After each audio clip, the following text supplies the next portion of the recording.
And we're going to start the night like this. Be still, sad heart, and cease repining. Behind the clouds is the sun still shining. Thy fate is the common fate of all. Into each life some rain must fall. Some days must be dark and dreary. The Rainy Day. Henry Wadsworth Longfellow. Welcome. Welcome, artists and family. You know what it is. Finally, Thursday night has come back. Pull up a Zoom box, grab a microphone, and get comfortable. It's about to go down. La, la, la, la, la, la.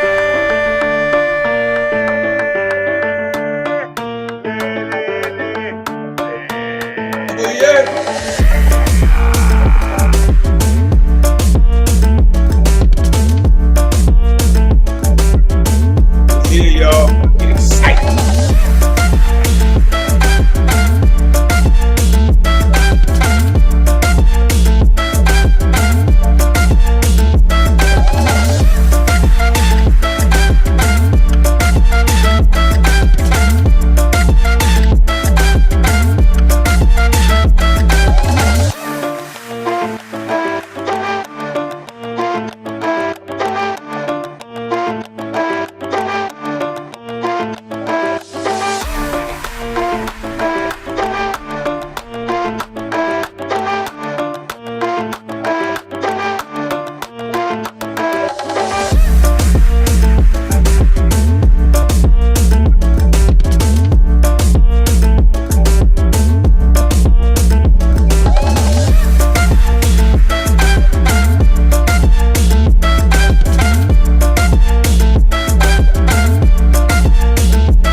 Welcome to the online open mic presented by the legendary New Eureka Poets Cafe. I'm your host. My name is Elemen2al. Happy Thursday. This is the jump off, ladies and gentlemen. Let's go. You know how we do. We've been doing this and doing this pretty well. Welcome to episode 125. It's going down this evening. You could have been anywhere in the world, but you're rocking with the greatest community in the world. As you do, as we do every Thursday, 8 p.m. Eastern, 5 p.m. Pacific, streaming live on YouTube.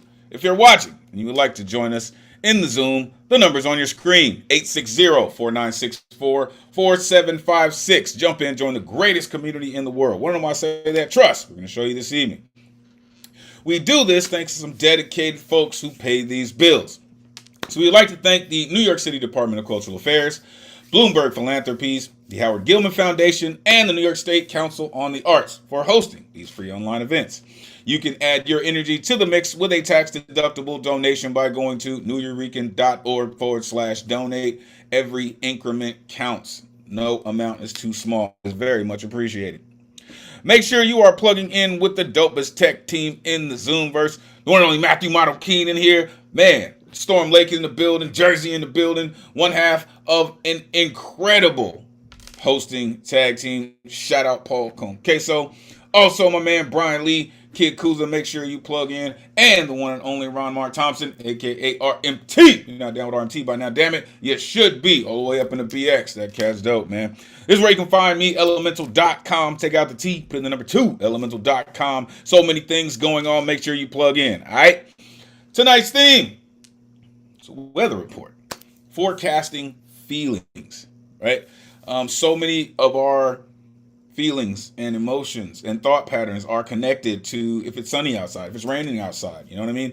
So that's kind of what we're going to be looking at this evening. If your artwork is not on theme, that's still totally cool. We are still looking forward to all of your incredible artistry, all right? Next week's theme, coming at you. Sugar and salt. Bittersweet truths. Listen, you know how, things just kind of punch you in your mouth and then kiss you after, like it's just one of those things. So that's what we're going to be looking at next week. Please remember you have artistic license to do whatever comes to your heart with these themes. All right. Here's a look at the other upcoming themes of May that we are going to be dealing with. It's going to be an incredible month. All right. Let's get to the rules so we can get to the artistry this evening. Artists, turn your cameras on. We are trying to simulate a live open mic as much as possible. Plus, we love to see all the beautiful exuberance that goes into your artistic performance. All right. Have your artwork ready. We do have a full list this evening. We want to make sure that everyone gets the same amount of time. Speaking of it, you have 4 minutes to rock. You will see that there is a countdown timer on your screen right now, counting down. As soon as you get up here and you start doing your thing, you will start to see this timer jump in. Once you get down to 0, you will hear. After that, you will have 30 seconds to wrap it up. All right, we're doing this to make sure that everyone gets the same amount of time. Please don't make us mute anyone. All right, please keep in mind, everyone, you have 4 minutes to rock and a 30-second grace period. All right, we reached the time of night where it's about to get real in here. All right. There are some explicit lyricists in our community, plus some that may even bring about some triggering flashbacks. But the founders of our cafe were major proponents on the freedom of speech, and we will make sure it maintains in the vein of everything we do. Therefore, there is no censorship, other than any hate speech or any ism that people may use to manipulate, which will not be tolerated. Fuck around and get cute and get the boot, man. For real. What we do in this building and our art form is a living, breathing trigger warning. Thou hath been warned. All right. This is a true call and response space. After these artists get up here and they share a true essence of who they are, you will see this pop up on your screen. This is when you get a chance to share all that energy, all of that exuberance with the audience. Don't worry about the noise, y'all. It's the rowdiest night of the week anyway. We're going to make sure it stays that way. So share all that energy with the community, with your colleagues, and we are going to have a great night. Trust and believe. The guaranteed list tonight is closed, all right, because signups begin 24 hours before the show, which would be Wednesday at 8 p.m. Eastern. To sign up, you go to newyorican.org. You click on full events calendar. You click on a Thursday that you want to get down on, and you need that artist RSVP tickets. The only way you're getting on the guaranteed list. And last night, the show was pretty much sold out in 6 minutes. So make sure you're setting your timers to get on if you want to get on the guaranteed list, all right?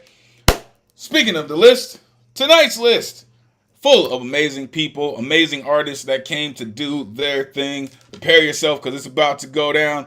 Let's get to it. There's all my rowdy friends here on Thursday night. What's good, good people?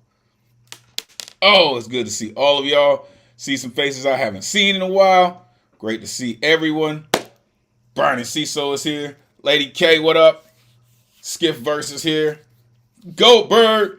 Alan Gary is here. Latoya Payne, welcome. Sam Hardy in the building. Bill Elkins here. Manya. Dre's in the building. Xanadu is here. Bob Ngoma. Ike Waltz. Eddie. Catman. Winter Rose. Roz. What up, Roz? Griffin. Welcome. Welcome to everyone. It is great to see all of you. All right. I am going to post tonight's list in the chat and we'll get it started straight away. So, setting us off this evening, as he does, as he has a way of doing, tonight is no different. This gentleman always has a way of bringing really good energy. He always has a rhyme that's right on time. The one and only Eddie Foreman in the building. Come on, man. Let these folks know where they can find you. Great to see you as always. Come on, Eddie. Set it off, man. Let's go. And it's great to see you, too. Thank you for pushing on through. And remember that we love you and Matthew Monakeen and Ramon Thompson, too. All right. My name is Ed Potential and Fantastic. Please, time to join my rhyme. Follow Sublime. I got one poem, so I take too much time. This is called Clad in Clutter. We are all turtles, going through hurdles, carrying our boulder, getting a bit colder, going through our pace, no time to waste, carrying your insecurities, why carry theories, carrying your regrets, why carry a threat, carry your sadness, why carry numbness, carrying your shame, why carry the blame, carrying your responsibilities, why carry insensitivities, carrying your anger, why carry an anchor, carrying your mistakes, why carry headaches, carry your sins, why carry linchpins, carrying your past, why carry whiplash, carrying your expectations, Why carry isolations? Don't carry too much. Ease on the clutch. Get out of your shell. Is it ringing any bells? It's not a part of you. You know what to do. I know it weighs a ton. Toss it and enjoy the sun. It's your burden to bear. It's not a burden if you share. I can't because I'm shy. I have to really ask why. Don't stay closed or hidden. Your story hasn't reached an end. You're not just a turtle, but somebody. You're still life of the party. Please drop it and just reach out. Believe. This is what life is all about. Thank you.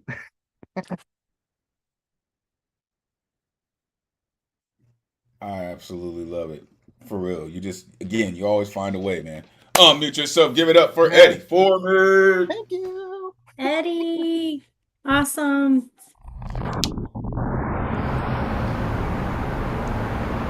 It was really cool and how you kind of played around with the way you were talking to the listener. You start out with all these almost sort of interrogating somebody, asking all these questions, and it kind of puts a person back on into their own mind, right? Because you're asking them to think about, why are you doing this stuff? But then you switch sort of in the middle of the poem into this thing where it's a different kind of address to the people, and you're like reasoning with them, and so you kind of take people through the paces of almost in a sense putting them on trial, and then sort of bringing them into a conversation and reasoning with them. That was I just really like that kind of rhetorical tactic. Thank you. Thank you. Thank you. Thank you. Absolutely. Like I really, really appreciate the fact that that you are engaging your audience. You know what I mean? And you're asking kind of poignant questions, right? Why carry an anchor? Why carry isolations? It's not burdened if you share. Like I really appreciate that sentiment. And reminding people that they are not alone in these things, right? That you do have a choice. Excellent work as always, Eddie. Truly, truly appreciate the work that you do, man. All right. Starship is underway. Let's keep it going. Coming up next, this gentleman, just listen, he has a radio ready voice. I love his writing style. I love his delivery. And he just writes the kind of work that sticks to your bones, right? A la Mr. Chicken Soup himself. The one and only Alan Gary in the building. Come on, man. Let these folks know where they can find you. Great to see you as always. Please take it away. Thank you, Elemental. Friends, please feel free to follow me on my Alan Gary Facebook page. Tonight, we touch upon weather report forecasting feelings as our theme. I'd like to share two pieces of mine which relate to feelings past and present. First poem is from my archives, and the second, brand new. Here is Wings. Before I could walk or even crawl, in my dreams, what I recall were feelings, oh, so great, though I was small. Time told me to wait, to manifest when the time was right. Then I would not be afraid. As I grew and learned what I knew, affirmed that I had purpose, but in turn, challenges existed, disappointments persisted. One step forward, two steps back. Where was the growth? What offered power to have hope? Life is not always sweet, it can be sour, always wondering what could make me soar to feel complete. People, places, things, the love I hope they can bring. What I do is reach for the stars and remember to keep reaching out while looking in. If only I had wings, I would feel complete. My next piece is called Before. I can taste the colors of a rainbow and feel the northern lights. I hear the sweet sounds of beauty which fill my senses. I see the fragrance of the most scented flower ever since you graced my life with your presence. With you, I can face volcanic fury, any obstacle, any storm life is responsible for. And together, the world's better than what came before. Thank you. Oh man, that line, it just melted me, man. That was good stuff. Unmute yourself. Give it up for Alan. Gary. Chicken soup for the poet's soul. Thank you. Thank you. Sure. Yeah, that was really cool, Alan, how you kind of I don't know what to call it, kind of crossbred or mix the channels of human senses in that poem. That's such a, you can only do that in a poem. And those are the kinds of things poets can do that, I call that kind of supernatural. Very much so. Very much so. Of course, poets have superpowers. Of course. Um, I really really dig how you dig into your poems. Really, your work is just it really is great. It jumps off the page at me. Um, in your first poem, Wings. I just appreciate that line where you said, "Keep reaching out while looking in." Right. I think it's important to maintain that perspective even when you're in search of something more. And in the before poem, those two, he said, "With you, I can face volcanic fury, and together, the world's better." That's one of those lines you got to be careful with, sir. For real, those are fall in love kind of lines. Amazing work. Thank you for always staying dedicated to our craft. Amazing work, sir, as always. Thank you. All right, let's keep it going. Coming up next, this incredible artist. I'm telling you, she is just proof that a whisper can become a roar and then it turns into something just absolutely incredible. The one and only Sam Hardy in the building. Come on, Sam, let these folks know where they can find you. Great to see you as always. Please, take it away. Hey everyone. As you can see, I put a picture of my heart and soul up so everybody could see how beautiful she is. And my first poem I dedicate to her. It's called Little Black Dress. I took one look and my breath left my body. You were mesmerizing in your little black dress. I felt my head actually swoon when I saw you dancing under the moon. You didn't see me looking at you.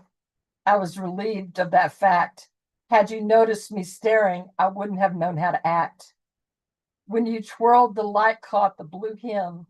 Imagine my surprise that it twinkled like stars mirroring your eyes. No other woman matched your perfection, your smile, those lips, and that perfect complexion. The wedding was beautiful, but all that aside, I'll share with you a secret. You were more radiant than even the bride. That's my first, that's the first little black dress poem I've ever written. So anyway, and the next poem, if I can find them, hold on a second. I'm having a problem finding my poems tonight. Oh, the next poem is called Lifeboat, and it was recently published in the Purple Poetry Book, which is Turnaround Inc.'s poetry book they do every year for survivors of sexual assault, for and by survivors of sexual assault. So this is called Lifeboat. Back then, I didn't realize I was dying inside, my development being wrapped up in bed sheets and tossed out, dingy and torn. I didn't see that the tombstone you were shoving into my center would stay with me, last a lifetime. I didn't know that this was not what little girls were supposed to do. But now, 50 years later, I know, I understand what you took from me, what I can never get back. I say I forgive you, but I don't, not really. Years spent in therapy, bearing my soul, talking till I had no more words to utter. My therapist, a lifeboat. She listened and believed, and I learned that it was not my fault ever. Casting off the self-blame awakened me, helped me pause and smell the flowers, showed me I still had a life I could live. Now, as the hotline rings, I answer it with a breath reserved just for them, a breath with intention to help, to listen, to believe, to pay it forward. I am a lifeboat, moored, waiting to say, it isn't your fault. And then my last poem, I could hurry up to it. I have a hard time tonight. Oh, God, I can't find it. My last poem is called Language. There is a language I speak fluently from childhood, the dialect of waiting rooms, the grammar of walking on eggshells, the accent of almost saying something and swallowing it whole. Too many moments spent in hospital corridors and funeral homes, back when saying goodbye was the only thing I could say, the only time silence escaped me. I learned to conjugate grief without hesitation. I learned to decline hope in every sense. I learned early how to translate the beeping of machines, the tightening of lips, the way the doctor cleared his throat. But that was only the first language. I learned another, the hard consonant of no, the clean grammar of enough. Speaking without apology, I let my voice arrive before it was invited. I am fluent now in speaking out, in breathing through long pauses, in refusing to swallow what was meant to silence me. There is a language I speak fluently from childhood, but it is not the only language I know. Thank you.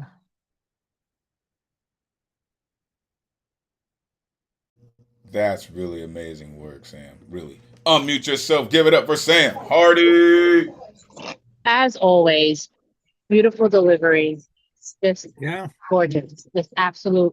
Like the imagery is just amazing. Amazing. Yeah. I've just got so much full respect for you, the way you bring things and you bring the pain and Sam, I just love watching you read, listening to you read. It's amazing. Yeah, I would follow on by it's just it's very instructive to listen to you being you, the first poem I really enjoyed, it was very visual, and a kind of tribute in a way. The second two poems were just so moving to me. They were these poems about internalizing and externalizing. That line in the second poem about shoving a tombstone into yourself. And, at the end of the poem, you kind of find a path out. So it's a poem about, very transformative. And the last poem too is just so blatantly about, again, introjection and externalizing. And to me, it was just very instructive about how to find the language of self-respect. Sam, you just are a really powerful instructor about that. Indeed. Indeed. I have to say, how the first poem just kind of, put it in perspective about how, you felt a certain way about telling someone how you felt. In your second poem, it was, I'm talking to my therapist that became the lifeboat, and then you become the lifeboat, and then you actually actualize how your language has transformed from walking on eggshells to, fluent now and speaking out. So it really, really is great work how all these three poems just kind of went together that way and told an entire story. Great work, Sam, as always. All right, let's keep it going. Coming up next, love when this gentleman comes through. He always speaks in the voice of the people.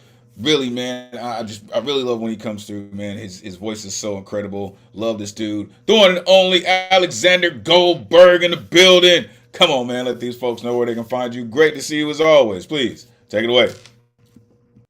Find me at Gorbensky on Instagram, and the poem that I'm performing is definitely for the people to enjoy, because the title of the poem is "We're Celebrating Spring and May."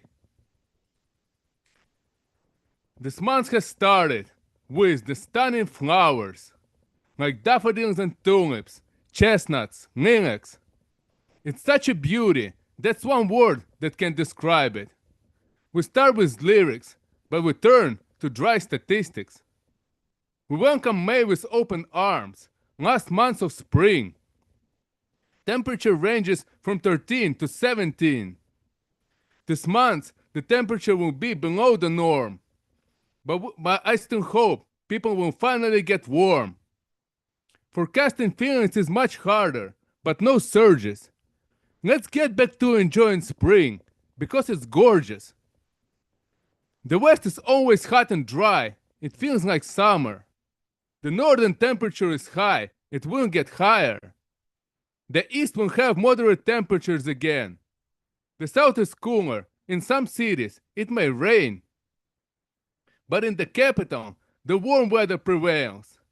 I have advice for you for the upcoming days. Just quit your job. If it's not outdoors, it feels wrong. It must be sad to sit in cold rooms all alone. Enjoy these days and have some fun until it's warm. Because later in May, there'll be a thunderstorm. Turn off your gadgets and let's go out to the street. Enjoy this May and warmth. Enjoy the summer heat. Thank you. And there is nothing like a good season poem, let me tell you. Unmute yourself. Give it up for the Goldberg. I cannot wait for the summer heat. Thank you. Thank you. Just quit your job. Now that's great advice, right? Get in touch with the world, eh? Unplug. I love that line as well. Just quit your job, man. Like, come on. Like, do you know how nice it is outside? Right? Right? It's literally like, come on, put that on a shirt for real. Just quit your job. Because when you do look outside and you do see how beautiful the seasons are, it does remind you of the things that you could be doing or you want to be doing, right? You said welcome May with open arms, right? And I love the temperatures ranges that you threw in there. Some people love spring, you know what I mean? And when summer's around the corner, people are gearing up, you know what I mean? They're like, oh, I got to pull out my beach clothes and I need the beach body and the whole nine. So the seasons definitely bring about different feelings and emotions into people. I appreciate what you do, Goldberg. It is always great to see you, sir, truly. All right, let's keep it going. Jersey in the building. Our resident reggaeton artist is here, and I know he's got some work for us this evening, as he always does. The one and only Brian in CISO is here. Come on, man. Let these folks know where they can find you. Great to see you as always. Please, take it away. Thanks, Elemental. I've been working on this one for a while, and given the Met Gala was this Monday, I feel like it was a good occasion to try it. So, all right. It's called High Life. I used to think the highlight was everything. I wanted the fame, the money, the rep. I needed all of it. Reach front page status or be the main topic. Sidebar, the sweet life is often more toxic. I'm no expert, currently working the 9 to 5, but I'ma make some prediction using my third eye. Would you exchange your sanity for money? Certainly. Seems like an unfair trade, feels more like piracy. That amount of opulence could change anybody from I respect the game to I just did it for the money. From wearing hand-me-downs to rocking everything Gucci. From humble to saying I'm the next Lex Leo da Vinci. Think you can handle that many lights flash in your face or the breakneck pace your life will suddenly take at 200 miles per hour? 3 days can feel like one. Swear you're checking your watch till you notice it's gone. When fans become friends and your friends no longer fans, spend a couple of bands to get you out of any jams. Recognize nobody sees you as your own man. It's your brand that everybody respect you, understand. And if you're big enough, kiss the 99% goodbye. Go mingling with moguls to strengthen your mob ties. A suggestion, your message could use a little changing. Guarantee you won't leave the same way you came in. Ladies ready, but the touch of a dial. Dudes ready for dirty business while I chill at my domicile. Cause this world is hostile to those who can't stack piles. You wanna visit my island? Nah, I ain't no pedophile.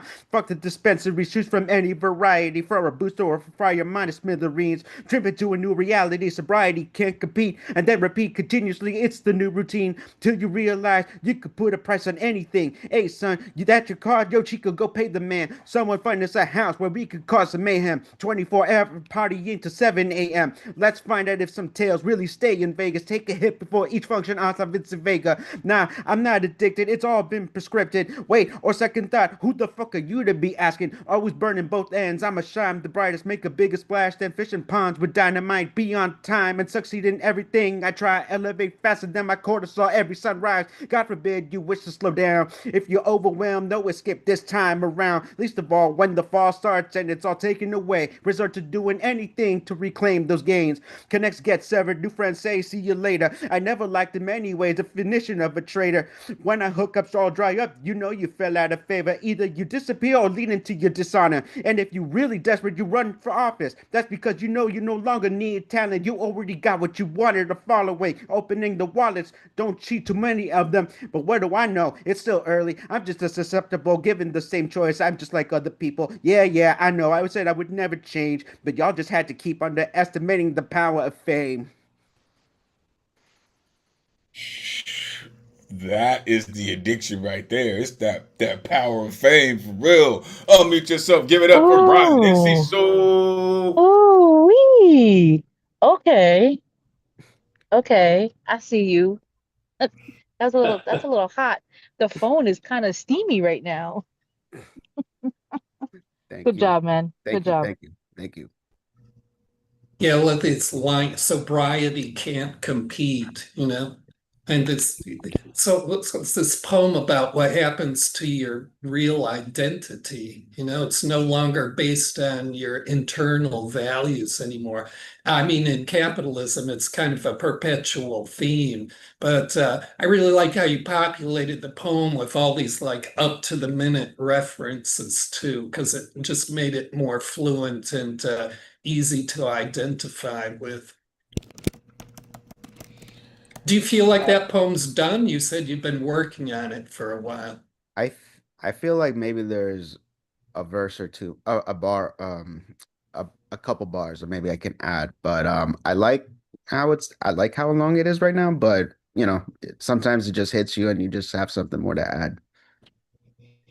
Yeah, sometimes it's hard to know when to stop, you know, and then you end up second guessing yourself.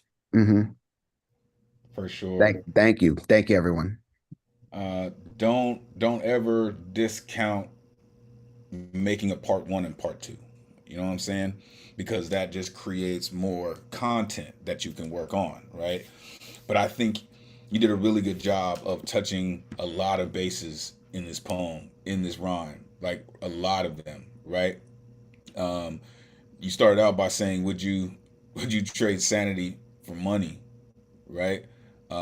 Being the next Leo da Vinci, kiss the 99% goodbye. You won't leave the same way you came in. You can put a price on anything, man. You said I'm not addicted, right? Forget about the dispensaries and these things. I'm not addicted. That's why I was saying I think it's the fame itself is the major addiction. You know, once people reach that level, it is kissing the 99% goodbye, because then you really can't go back. God forbid you want to slow down, because then it's all crash and burn from there. Great work, man, for real. Continue. It's really dope, and bring it back for real. All right. Let's see, 4 artists, and we'll go to halftime. Coming up next, this artist, I'm telling you, you just never really know what you're gonna get, but you can believe it's gonna explode in your face, and she's just that dope with it. The one and only Dre in the building. Come on, let these folks know where they can find you. Great to see you as always. Please take it away. Hey y'all, Dre.poetry on Insta. I stuck on topic. It took forever. Okay. 25 years ago, I saw you for the first time, but the forecast did not mention anything about forever. Now the forecast every night is scattered focus, rising temperatures, and one dangerously beautiful man answering emails beside me so casually. Why the fuck did buying side-by-side workspaces seem like a good idea, as if ambition would override proximity, as if sharing a desk is anything other than denied dedication to procreation and cultural preservation? This poem got wet before any rain fell because you have the scent and the kind of fine my attention cannot span. My housewife homework hides criminal intent, committing domestic acts of desire, shrinking V-neck white t-shirts with the highest heat setting. The hem rises with the heat advisory each time you reach for the highest shelf. I swear the dryer buzzes in explicit applause. This almost poem cannot compete with you in gray sweatpants that are as overworked as my eyeline on that fleece eyeline, the fleece outline, the sacred architecture under there got me reconsidering my religious beliefs. The good Lord was showing off reckless with you. Your face makes sleeping with closed eyes feel like a blasphemous waste. I swear this poem had structure before my vocabulary was replaced by the thunder of your voice. And where we come from, thunder is never empty noise. Your fingers are lightning, tracing my body, choosing the perfect place to strike ground. My body answering yours the way thunder does answer lightning. And we move together, all rhythm and instinct, like tides obeying the moon. You move like relentless floodwater, teaching my body surrender because I've always existed below sea level. Every verse gets stuck in my stare when you bite your bottom lip, penciling notes in the margin. But how can I write metaphors when you are built like one? You lean back in your chair, your favorite book, and cross your bare feet into my lap. Stanzas evacuate quickly. You workshop my poems because they matter to you as much as they matter to me, timing verses to the second, finding weak lines with uncanny precision. Your pencil tapping, metronome, thunder pulse, gospel. You edit my work without editing me. Two neurodivergent people building love and art as the same thing. The only thing we speak in references, unfinished thoughts, overlapping sensory complaints, and it is called romance. Our brains spark in the same strange frequency. We built a delicate infrastructure to keep our storms our own. You braid my hair into sacred geometry, rub circles into my back when my thoughts flood their banks, and when words won't come, you paint my head in cascaria with strong obsidian skinned hands. Our prayers already speak the same language. And maybe the real storm is not your voice, not your body, but the inevitability of us. The atmosphere shifts the weather when we are together. And when divine spiritual forces speak, you best believe I do not argue. Poem.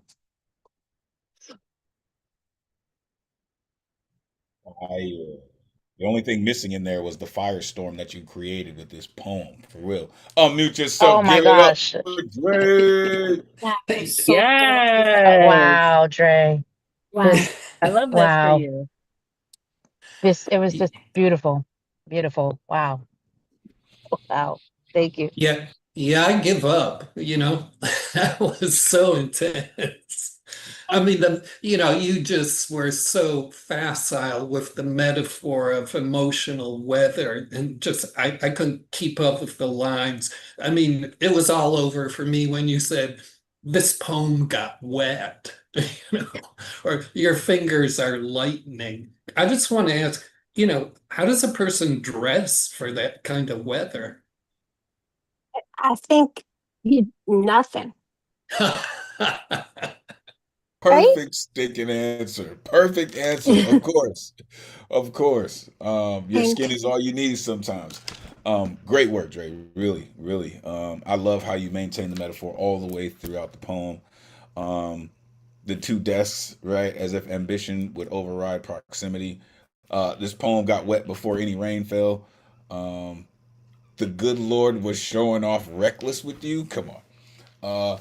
How can I write metaphors when you're built like one? Shh, come on. You edit my work without editing me.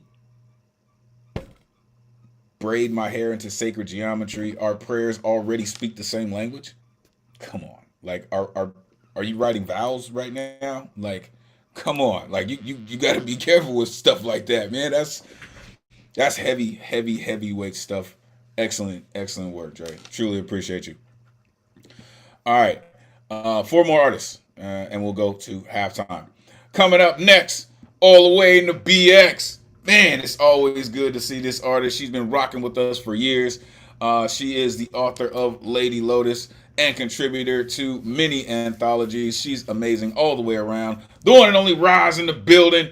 Come on, Roz, let these folks know where they can find you. Great to see you as always. Please take it away. Great to see you too. Your intros are everything. They give me life.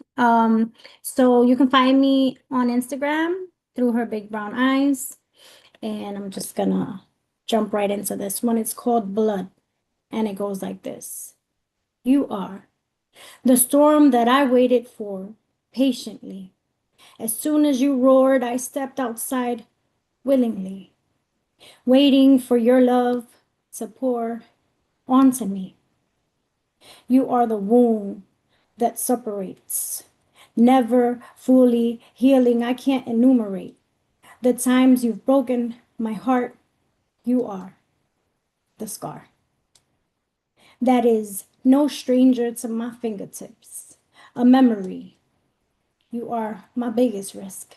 You were the maze that I needed to escape, the tension that I wanted to dissolve, the Rubik's Cube I spent years trying to solve. I gave you all I had.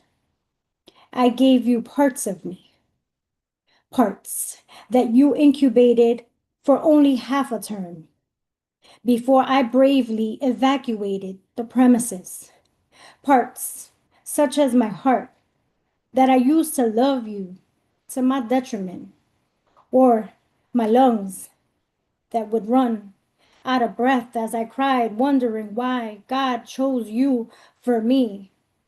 I stayed, yet all you ever gave me was the edge of a naked blade, and I bled.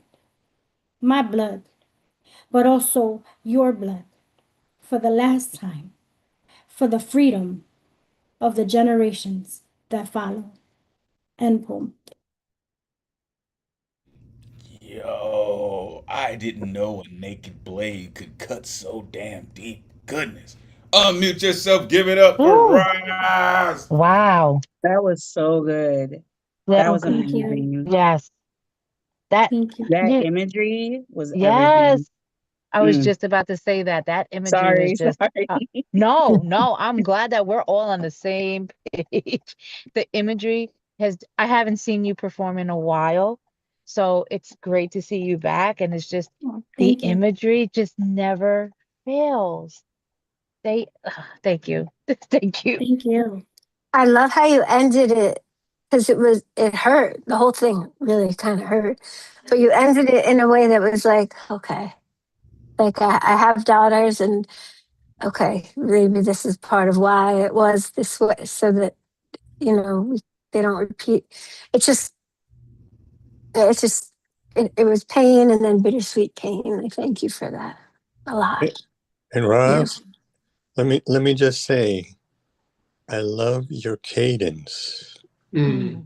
Your I appreciate cadence that. held me, and maybe more of us, but held me on the next image, or just the air and the silence in between.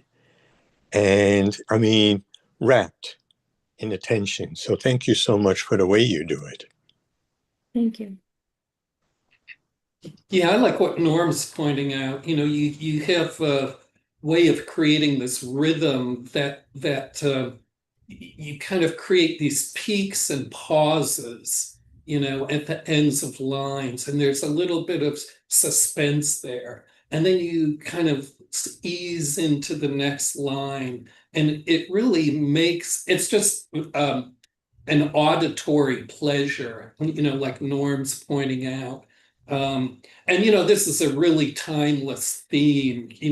It hurts so good. The being drawn to risk and danger, because whatever pain or negative consequence that is a side effect there's something there that's the payoff that you just can't do without. And you're just a really beautiful performer of the work you do. So it's always a treat to see you here. Thank you, Paul. That means everything coming from you. Yeah, you kind of, you kind of got an audience here that enjoys what you do, Ross. Um, and then, you just have a way of putting your poems together. As I mentioned, your delivery is at a tone and a speed that just works great with how you write your work. I was pulled in as soon as you said, as soon as you roared, I stepped outside willingly. After that, it's like, okay. Um, I used to love you to my detriment. Um, you are my biggest risk. Wondering why God chose you for me. And then, like I said, the edge of a naked blade. Like, oh my gosh. Like, for real. That's just a killer line. Thank you, Roz, for all that you do. Don't be a stranger. We definitely appreciate your work. Great to see you. All right. Let's keep it going. Coming up next, this gentleman right here just has a way with words. He is an author of many books. He is a playwright. He is a warrior in the truest of sense, and a pushcart nominee. The one and only Noah Mathematics in the building. Come on, let these folks know where they can find you. It is great to see you. Please take it away. All right. Lucky to be here on a Thursday night, and that's where you'll find me, if I'm lucky. Okay, so here we go. Learn me some neighborhood knowledge this evening. Walking in the weather, marveling how I could feel the weather before I could touch it. Smell the weather before it was in the air. See the weather in an instant, letting me know it was falling somewhere, and hear the weather instantly behind that streak in the sky. Taste the weather when it steams off my own skin. It's so hot. Wearing my Black Teacher Project t-shirt with the motto, every child deserves a Black teacher in the weather.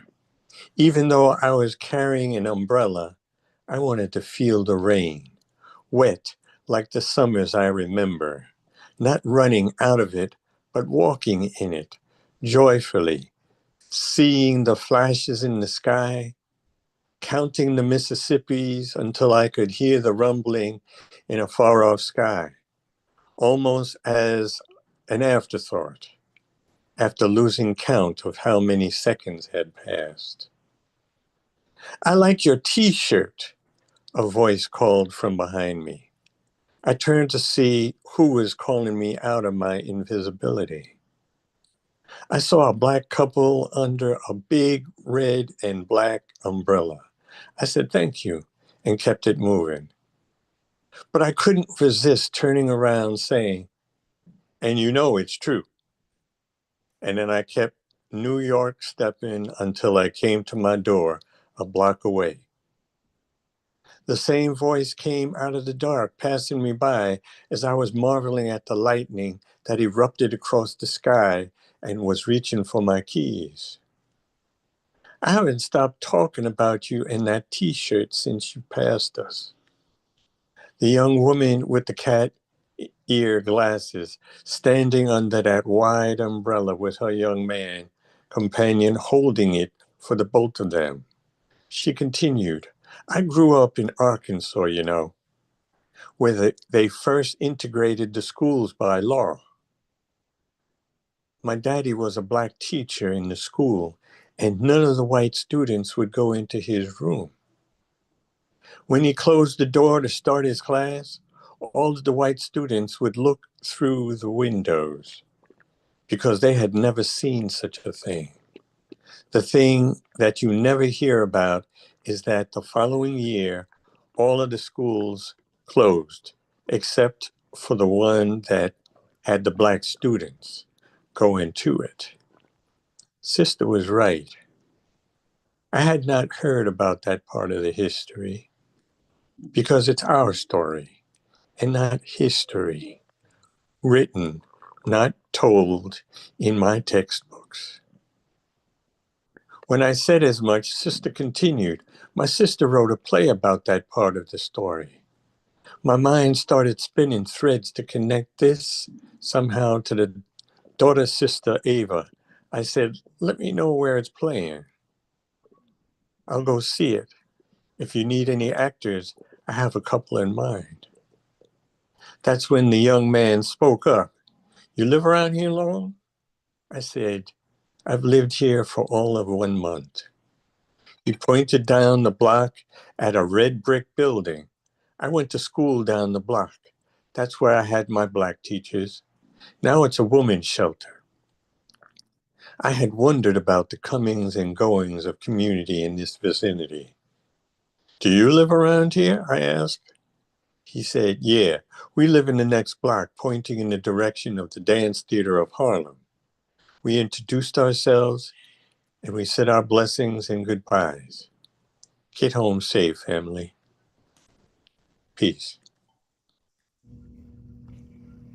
Yo. Yo. Unmute yourself. Give it up for the maestro. Yes. As always. Just Every time. Every time. never fails. This. Thank you. Thank you. That Well, was a Norm, gift. yeah, Thank you. right? Yeah, thank you. Norm, you said you're here on Thursdays if you're lucky, but believe me, you're here on Thursdays if we're lucky. Amen. Facts. You know, people, we just heard this such a masterful thing go down. I really loved, Norm, how you kind of took some time to set up this poem, and you were just talking about intuition, your ability to sense stuff in different ways. And the poem at that point was really just about the act of feeling. That really just focused into me so brightly. But then you do this Norm thing where you get into the real, meat of the poem, and you weave in the cultural history in such a personal, you put us in that dialogue between you and your neighbors in such a beautiful way, in such a sharing way. And one of the points I really got in out of that was, you were pointing out the difference between, living the cultural history or having the cultural history be talked about, living and experiencing it from the inside, or having it be a kind of objectified fact. So it was just a very, very sort of narratively transformative poem. And believe me, you're here on Thursday if we're lucky. I have to second that as well. Great point, Jedi Master. Truly, I really love this poem as an educator myself. I love that shirt. Really gotta find get my hands on it. I love how you mentioned the weather. Right. I think that's just something that was passed down in certain communities. You learn to smell it. You learn to hear it. The counting Mississippi's in the sky. That's just amazing. He said I was wearing a Black Teacher Project shirt that said every child deserves a black teacher. And then, right, the person who calls out behind you, and you look to see who was calling me out of my invisibility. Oh, such an amazing line. Really, really. It just kind of goes to show that sometimes we just think that we're just going about our life and no one's even paying attention. And then someone says, hey, I saw you there. Let me tell you about how incredible you are. Thank you for doing what you do. We definitely see you, sir. And we always look forward to what you do for us. Thank you. All right, two more artists. and we'll go to halftime. Coming up next, LBC in the building. I like to call this gentleman the folk singer of our generation. I really love the songs that he writes and he sings. He has such an incredible connection with his instrument and his artistry. It really, really is amazing. Arguably the dopest background in the business, and it happens to be his backyard. The one and only Bill Elkins in the building. Come on, Bill. Let these folks know where they can find you. Great to see you as always, sir. Please take it away. Thank you, Elemental. I appreciate it. You're very kind. Yes, I'm gonna do a cover tonight. Most of the music that really influenced me was in the '60s and '70s. You know, the folk tradition, Bob Dylan, Phil Oakes, Pete Seeger back in the '60s and early '70s. But you know, a band that really did not get the attention and honors that they deserved with a band from Australia, the Bee Gees. And the Bee Gees did very outstanding songwriters, and they wrote a lot of great songs in the late '60s and early '70s. They're most well known for their disco thing, which I'm not a big fan of, but their stuff that they wrote before was just terrific. I'm going to do one of the songs now. One of them was a pretty big hit here in the States. It's called I Started a Joke. Beautiful song. Hope you like it.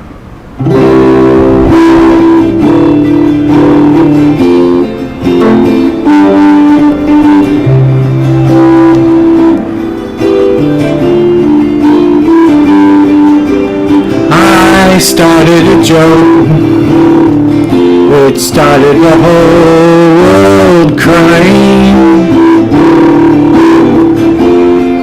But I didn't see that the joke was on me. Oh no.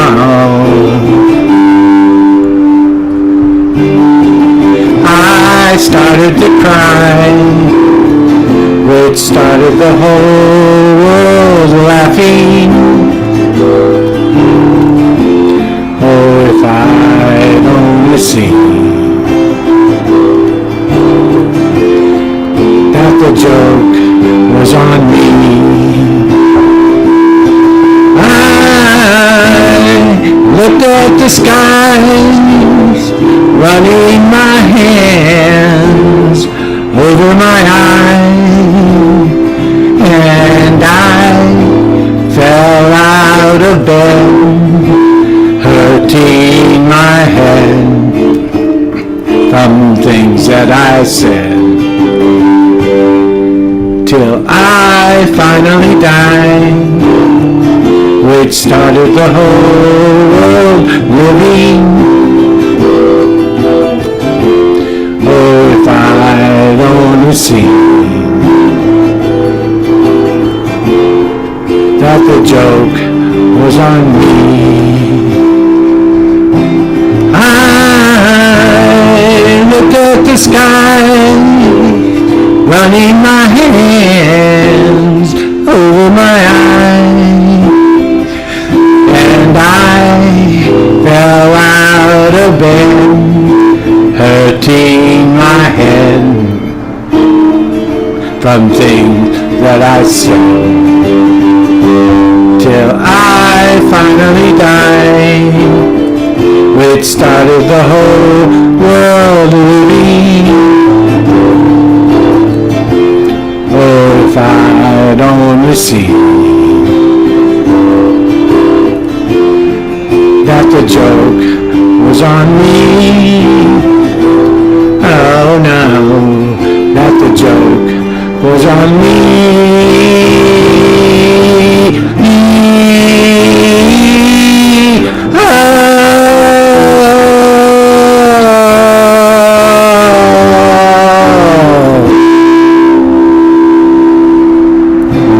Thank you, everybody. Man, you do such justice to those cover songs. Unmute yourself. Give it up for Bill Elkins. I forgot how much I love that song. I finally died, which started the whole world living. Beautiful song. Really falling perform. out of bed and my head hurt. I forgot how great that is and that it's the Bee Gees. So Yeah, thank you. you Thank you. you're so talented. Yes.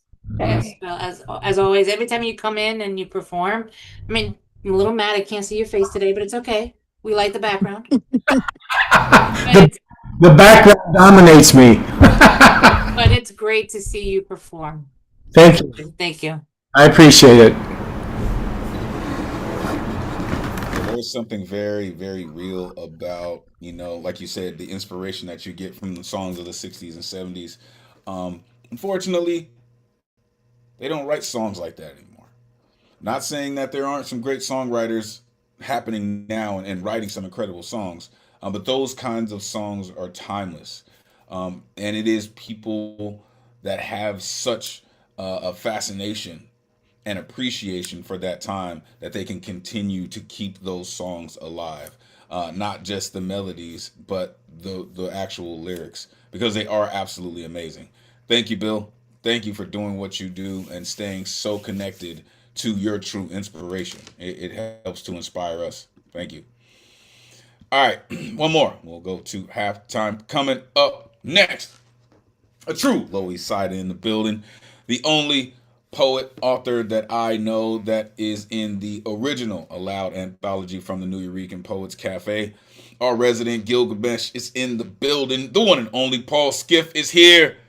Come on, Jedi Master. Let these folks know where they can find you. Please keep in mind, folks, he is not an enigma. He is the enigma. Great to see you as always. Please take it away. It's great to be here again. This isn't on theme. This poem has some long pauses in it, so don't be fooled. That's not the end. You'll know, you'll know when the end comes. Become more young. Belly flop on a drop of sweat. Convince cops anarchy is Christmas time. Patch a fractured bone with spit.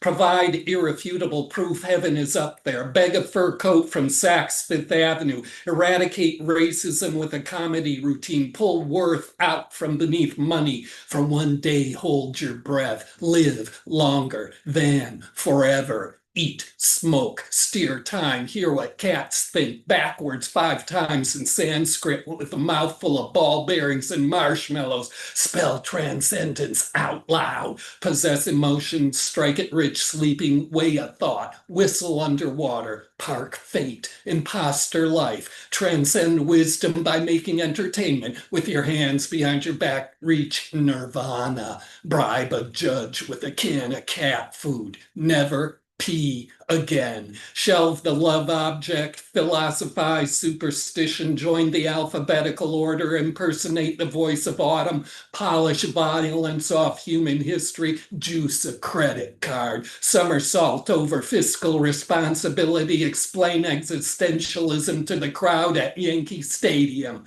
turn inside out. Breathe in.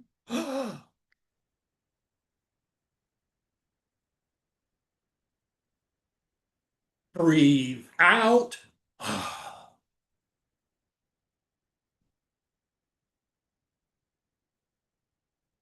Breathe in.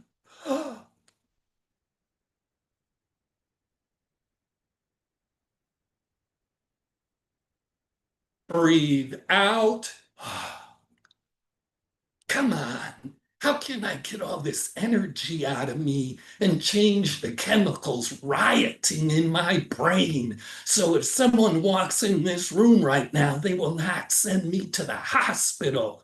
I will lose my freedom. They will drug me under the floorboards. Then they will stigmatize me for fucking ever. I just didn't want to watch him die in the front hall. At least not in all that sunlight. And the doctor thought I was a girl. You know, that it's not all they will get wrong. Breathe in.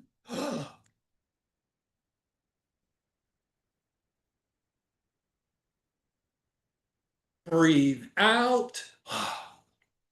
Invent nothing, perpetuate the end, volunteer to be born, count sideways, unplug night, void the self-evident, spend yesterday, allocate scarcity, cancel the monsoon, reveal invisibility, avoid an earthquake, imposter escape, donate emptiness, yell silence, confiscate yourself, peel a minute, hear memory, detonate inconsequence, award misrecognition, boil love, prohibit dawn, amalgamate plethora, rip belief, empty purity, fly stillness, clothe humiliation, scramble hijinks, domesticate thunder, slam harmony, frustrate dissatisfaction, stop knowing, regurgitate hunger, supersede morality, act natural. Drink stone, detour winter, burn history, deflate a wave, urinate gold, swim to the moon, reestablish disorder, blind the sky, masticate electricity, shake hands with your fucking self, ban stupidity, vacate the future, pay a flying boat to malinger, cure me.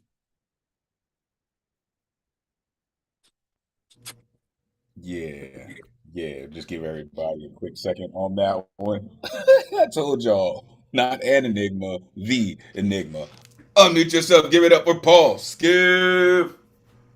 Wow. Wow. It like takes your words away. Yeah, there are no words. There are no words to say to what my mind has just been blessed with experiencing. Oh, I'm feeling bound up from my ankles through my shoulders. And all of that tension is just kind of seeping out of my ears and my eyebrows. Man, you are a wonderful image drawer, creator, and you make us go to all of them places, bro. With your words. Yeah, oh my God. Yes, your voice and your words. I like that. I love that analogy you just gave. Oh, it's beautiful. You try to write out like the lines that hit you the most, and you end up writing half the poem on. Like I can't keep up.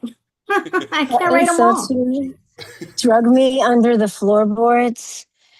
My kids get mad because they always say I didn't ask to be born, and now I'm going to be like, well, donate emptiness, count sideways, and volunteer to be born because Paul said so. It's right. And stop knowing. Stop knowing. I can't. You're just. It's. You were like the YouTube. You know the inhale, exhale, the meditation. I was. I don't know if anyone else was following along, but I was like, all right, breathe. I would have just stopped breathing if you said so. I really would. So thank you. I think that was just a time for everyone to catch up to what was going on, right? That's why I said there's gonna be a long pause, but don't worry, it's not the end.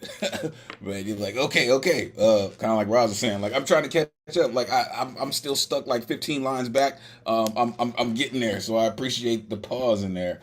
I just really love how you just made these things like so matter of fact, but so wild, right? So out of someone's day to day normal thinking patterns that they make absolute sense, right? Impersonate the voice of autumn, transcend wisdom by making entertainment, explain existentialism to the crowd at Yankee Stadium, volunteer to be born, imposter escape, confiscate yourself, boil love, supersede morality, urinate gold, climb the sky. Like, come on, man. Come on, man. It's amazing work. And I always look forward to hearing you and kind of getting that download translated from wherever you get it so we can understand it. And I really, really appreciate that. Truly, man. You're incredible, sir. Thank you for doing what you do and continuing to share it with us. All right, folks. We have reached halftime. Thank you all for being here and rocking with us in the first hour. We are just in the midst of another amazing Thursday night. Please stay tuned. We're going to go to a quick 5-minute intermission, and we will be back with another slate of incredible artists. Please stay tuned. We will be right back with you, because listen, the second half is going to be just as dope as the first. All right? We'll be right back. Good evening, and thank you for tuning in to the online open mic with the greatest community in the world. Week after week, you keep this flame of artistry burning with a light that transcends time, distance, and borders. Now, welcome to the Halftime Report. I'm your correspondent. My name is Elemen2al, bringing you the latest news and upcoming events proudly presented by the legendary New Eureka Poets Cafe. Stay tuned, stay inspired, and as always, keep creating.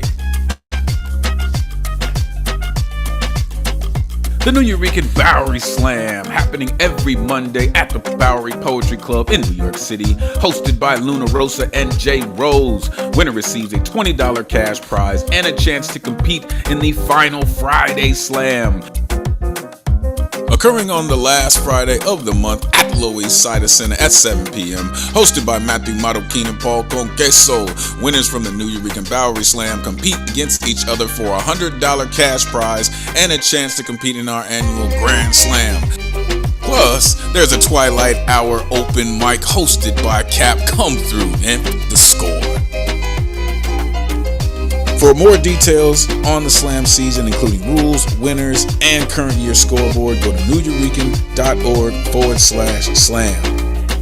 Our open mics at the Lower East Side Center are all kinds of incredible. The venue records high quality audio and video of all performances, and they are live streamed to the Lower East Siders and New Eurekan YouTube channels. All except our first Wednesday of every month, we have Women's Orator Wednesday, aka WOW, hosted by 2024 Grand Slam champion Somebody's Mama. The remaining Wednesdays of the month, we have the New Eurekan Open Mic, hosted by Brian Acosta Aria, aka Brian the Motel Guy. Make sure you plug in. It is going to be something special. Our online programs, which are absolutely free, include the online open mic hosted by yours truly, weekly on Thursdays via Zoom and live stream on YouTube. All styles are welcome. Every artist has 4 minutes to rock with new themes every week.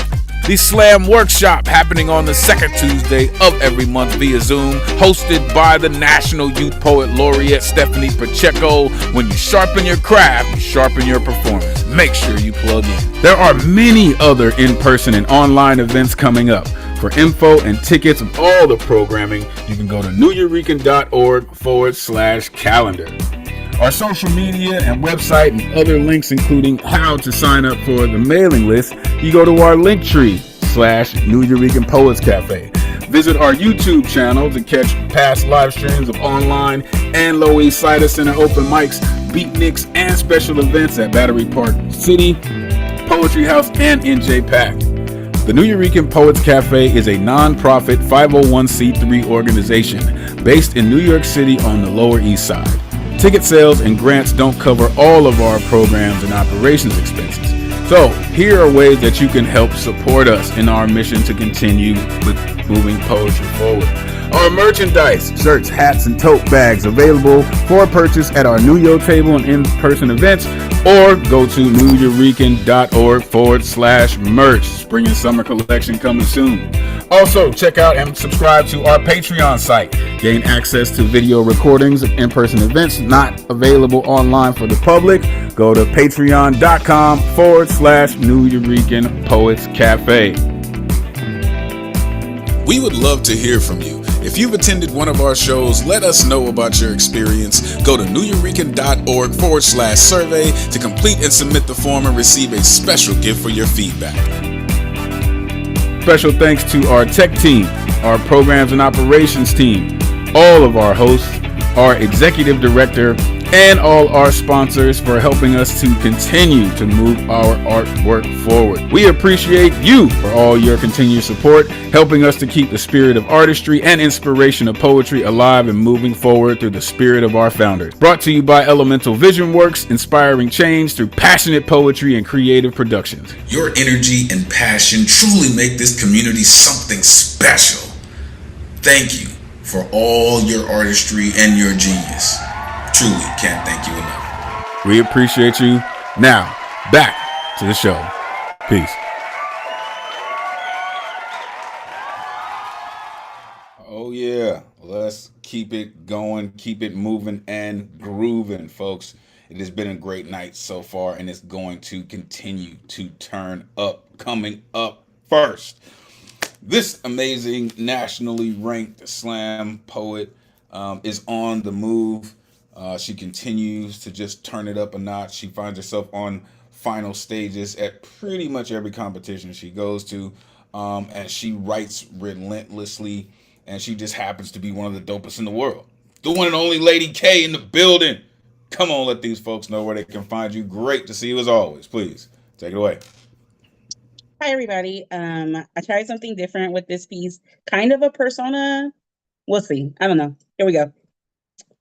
Good evening. This is your emotional weather report. Tonight's forecast calls for an unexpected shift in climate, conditions developing in a space once considered harmless. Earlier, the atmosphere was light, scattered laughter, low-stakes conversation, a room full of familiar fronts moving in predictable patterns. No warnings issued or advisories, nothing to suggest what was about to form for weeks. Conditions have been mild at best, predictable skies, low winds, a kind of stillness that felt more like absence than peace. No precipitation or pressure, just a stretch of days so uneventful I almost forgot what it meant to feel anything beyond surface level. Meteorologists might call this a dry season. I called it manageable. But recently there was been a shift, no visible on radar or something you can point to and say there, just a slight disturbance forming beneath what looked like calm. The air changed subtle at first, like a breeze that doesn't ask permission before it touches skin and stays longer than it should. There was a disturbance logged in the data, easy to miss if you weren't paying attention, a sudden drop in temperature, the kind of biting cold that doesn't register as warning until it's already settled into the body. And just like that, the atmosphere shifted, not into fear, but into that low set awareness that settles beneath language and refuses to be ignored. See, meteorologists call this a pressure shift, when something unseen begins pressing inward until the body has no choice but to respond. And I did.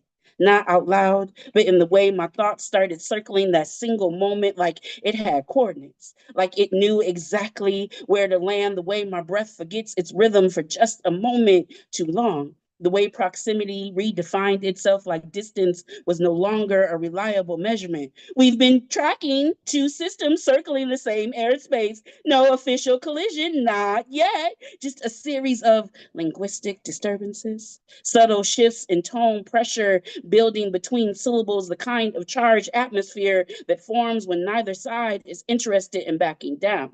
What started as conversation has evolved into something else entirely, a kind of sparring, measured, intentional, each word placed like it knows it might be revisited, reconsidered, or tasted later. Barbs disguised as banter, innuendo dressed in intellect, the kind of back and forth that looks harmless until you realize nobody else in the room is speaking this language. And now we're tracking a system highly localized, affecting one particular body more than others. Heat index rising in areas I'm still learning how to name out loud, humidity clinging to thoughts like they've learned how to linger in the mouth before being spoken. Focus partially impaired, there is a 70% chance of replay. That moment looping back at inconvenient times, because there's something about dormant climates when they finally break, they don't ease into rain, they flood. And I've been trying to go about my day like nothing has changed, but there is a storm in me now that keeps rerouting my attention back to its origin. Advisory, those affected may experience lingering warmth, heightened awareness, and an almost inconvenient curiosity about what happens when something long quiet decides it is no longer interested in being still. We have not determined the severity of this system, but early indicators suggest that this is not passing weather, it's climate change. And I'm still learning how to function when my body has started forecasting possibility where there used to be nothing at all. These systems are not violent, but persistent. They circle, test, resist resolution just enough to keep the tension alive. Because some storms are not meant to break, just to build, to hover right at the edge of release, where every sentence feels like a dare and every silence feels like it's holding something back. And somewhere in that stillness, I realize this isn't chaos, it's clarity. The kind that quiets every doubt I used to carry about being too much or not enough. Some storms don't need thunder, just the suggestion of biting cold to change the climate of a body. And I don't know what's more dangerous, the storm or the fact we both know exactly how to start it. Damn. Unmute yourself. Give it up for Lady Wow. K. Unbelievable. Thank you. Loving Thank the you. tone change, the voice change, how it elevates, it lowers. Just, it was such a fun poem to follow along with. Thank you. You never seem to fail, Lady K. Always bringing it in. Always. Thank you. Wow. That was my best friend, and that shit was good, and that was as good as I thought it was gonna be, and I'm really glad I got to hear it. Thank you. It's I'm like always always good. proud of you. It's always better than I think it'll be, and I'm like, how? Oh. It always is. You're amazing. Thank you so much. Yeah, like I'm glad Angie brought up the word fun because no matter how heavy the topic or the details can be in a persona poem, I always find doing them some kind of fun. There's just some gratification in using your own voice to do another voice. And it's, whether you're doing a voice of somebody you've actually encountered, or you're doing a voice that you completely create like you did. And the whole thing about the metaphor of the voice of the weather. And, this is really kind of a parable or allegory about, a force of nature, which is the voice. And, and again, there's just so much to talk about in your poems because you work on like 4 or 5 different levels of narrative in your poems. That's what makes them so full of allegory for me. There's just multi-levels of symbolism going on, and it just makes the poems really texture heavy and really, really deep. And you are a veteran performer of your poetry, and I really appreciate that when it comes off in the performance, how the person is really enjoying presenting that poem. So it's just a treat to hear you do that kind of work. Thank you. That was fun. That word gets lost so much in the slam world. The word fun, right? Because it's so much about the competition, it's so much about being polished and delivering these lines, but it is fun, right? Even though it's mad serious, son, it's fun, and there are poems like that. I love the switch in tone, the switch in energy, right? Because it's like, oh, prepare yourself for this because it's this. Oh, be on the lookout because there's a storm. There's a storm in me now, right? Innuendo dressed as intellect. I'm still learning how to speak out loud. Lingering warmth. No longer interested in being still. This is not passing weather. It's climate change. That's just work right there. That's on a more global level. So I appreciate so much what you do and how you do it. I know you're in preparation for the next big competition. So please continue to do just that. Find yourself here every Thursday. Totally dig what you do. Appreciate you. All right, let's keep it going. Coming up next, love when this cat comes through. Peace to the gods for the knowledge, wisdom, and understanding that they share with us. This gentleman always brings an experience with him. He is the contributor to the Sunday's Open House Anthology, produced by one of the last poets. Shout out Abi Odu. And he came to do lots of things, but I guarantee you he didn't come here to tap dance. The one and only Baba Ngoma is in the building. Come on, let these folks know where they can find you. Always great to see you, God. Please take it away. Yeah, what's up, y'all? Here's in the chat what happened. There we go. All right, so I got some short poems. I might do three, at least two. I'm gonna try to do three. As the world turns, science doesn't care if you don't believe in science. God doesn't care if you don't believe in God. Only Trumple Skin Thin cares if you don't believe in Trumple Skin Thin. But the latest polls show that even MAGA no longer believes that he's the president that can be supported. And impeachment is just around the corner, waiting for prison to join the circus. The cabinet is a clown car about to crash, and the rest of the world can see that the resident in the White House has no clothes, standing bare naked in the face of adversity, waving white flags on a daily basis, trying to bail out of a sinking ship without lifeboats. The rest of the planet watches as the world turns. Oil prices spike along with the price of food and healthcare in the yet-to-be united snakes as America becomes a third world country and detention centers rise like fungus. The Fourth Reich is obvious, while citizens have their fingers crossed, praying to Trumple Skin Thin, pretending that he's Jesus, praying to Allah on Easter Sunday, admonished by the Pope, while prayers are recycled pulp fiction. Congress plays see no evil, hear no evil, speak no evil, and Joe Citizen asks, what would Jesus say? Christmas ornaments, drywalls, and Epstein, things that don't hang themselves. Seem like some wag the dog shit to me. Some Trumple Skin Thin is demented, so obviously he's not in charge, thinking Fanta kills grass so it must kill cancer.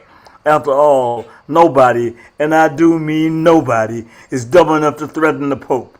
Then fake news information is on repeat in his head, so he doesn't consult legalities, nor has he read the Constitution that he thinks doesn't apply to him and thinks he can run the world on Twitter and Truth Social. We're sure he's delusional, so joining the war with Benjamin lets us know that criminals of a feather hang together. We await their court date at The Hague for war crimes while people are starving and East of Middle is in turmoil. Meanwhile, things that don't hang themselves include Christmas ornaments, drywalls, and Epstein. I need to know who's wagging the dog, and I still want to see the body. That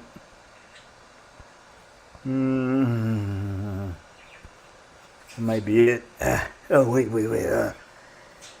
Here we go. As the world turns. Oh, I did that. Sorry. Here we go. Here's another quickie. Mutiny in Mar-a-Lago. So everything's for sale as the grifter stacks cash, and anything can be had as long as you have the gold. He lies to his lawyers, so secrets and boxes can be sold to the highest bidder, while the mouthpieces flip in denial of any knowledge. But too many eyes and lies and too many boxes to fit on the plane. There's a hungry grand jury waiting, but we'll see what the judge says. Watching fat offshore accounts grow, indictments wait in line, RICO waits like a buzzard smelling dead meat, espionage boiling in a pool of disaster, orange jumpsuits in the future, karma sitting on guilty faces, chomping on Big Macs, drinking Fanta, eating moon pie, practicing for the Last Supper.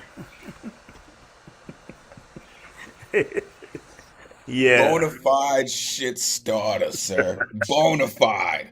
Unmute yourself. Give it up for Baba Ngoma. Yes, I love those. I was over here cracking up. That's dope. That was dope. That had me dying. Good thing I was muted because that was hilarious. That was great. That was great. Thank you. Yeah, I could swear, Ngoma, you are the person who invented how to speak truth to power.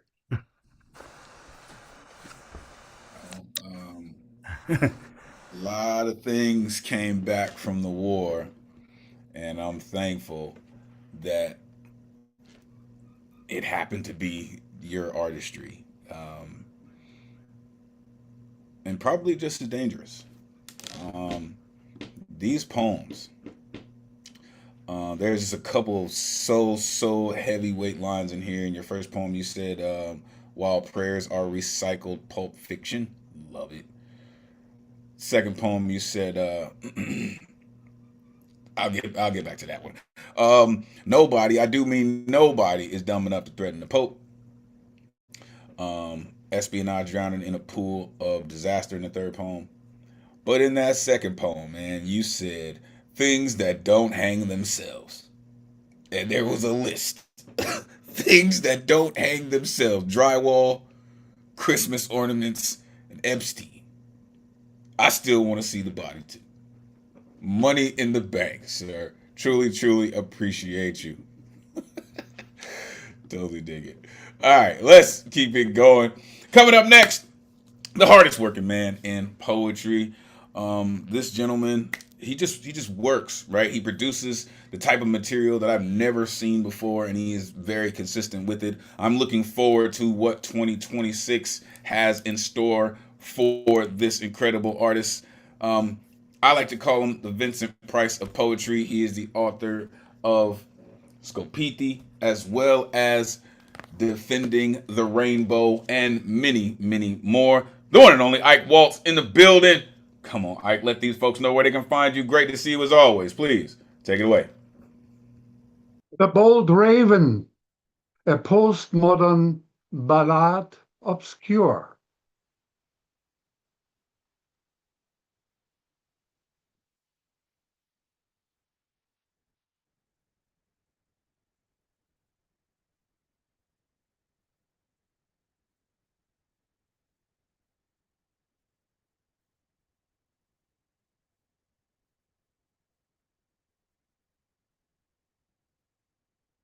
Son, what have we done to you? We gave you life, a crown, an orb, and a scepter. Why don't you talk to me? Son, what have we done to you? You took the regalia, I became the bold raven, and I gave my life when I rescued you. To forgive a word so hollow, to forget a life of sorrow, why don't you talk to me? Eyes and ears say no. Why don't you talk to me?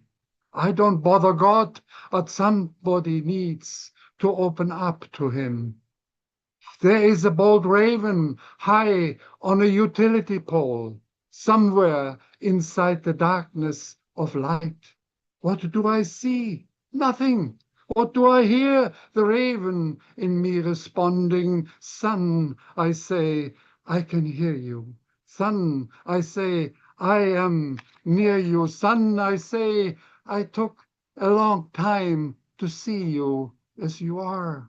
It took a long time to be near you. Your call was coming like a song, a short day, a long night. A dead raven suffers in his fluffy featherbed, wilting alone. I drown in laughter, I drown in sadness. I am divided about reality. I'm split about the little time we had, and all that through the middle of my splitting head. It's like a long winter night. Darkness surrounds my soul. Candlelight enlightenment on the mend. I hide myself in a bundle of despair. Yes, I was there always for you. The bold raven demands, I want one eye of you. I want a little life of you, so that the other eye can see what I eating of you. It's time to follow me. It's time to swallow you and tar your mind with these black feathers of mine, the remaining shine of my dwindling past.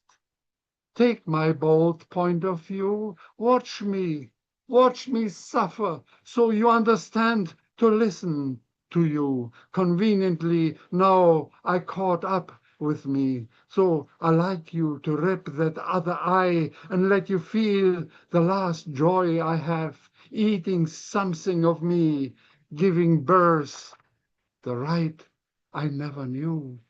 The raven pecked and pecked and pecked, that one eye he swallowed, my point of view now undivided, a rush of love I feel for you, but I kept insanity, freedom, that's all I see. The bold raven calls for me. He is waiting, and time is not forever free to stare into my hollow mind through that blooded hole, but I cannot forget anything and all. Thank you. Sir, I don't know how you do that every single time. Unmute yourself. Give it up for Ike Wolves. Wow. Yes. Yeah, really intensely emotional. This kind of, the quiet anguish of trying to connect that really came across to me in the poem. And, the character in the poem of the raven. So, and, again, I like when in your poems that they're so layered and there's so much going on. And it seems kind of obvious to me sometimes when you um, pitch a line that kind of rises above the narrative in ways that seem sort of soft-handed, but it's just so deliberate, I don't bother God, that kind of thing. But just wonderful work. You are such a storyteller, sir. I agree with Angelina, such a storyteller. And then the way that you deliver your work, it's not in your face. It always just reminds me of story time, right? But there's nothing light about these stories, right? There's anvils in these stanzas, and they hit you pretty hard. Um, the moment that you mentioned the poem, I automatically went to the book. He is the author also of The Bald Raven.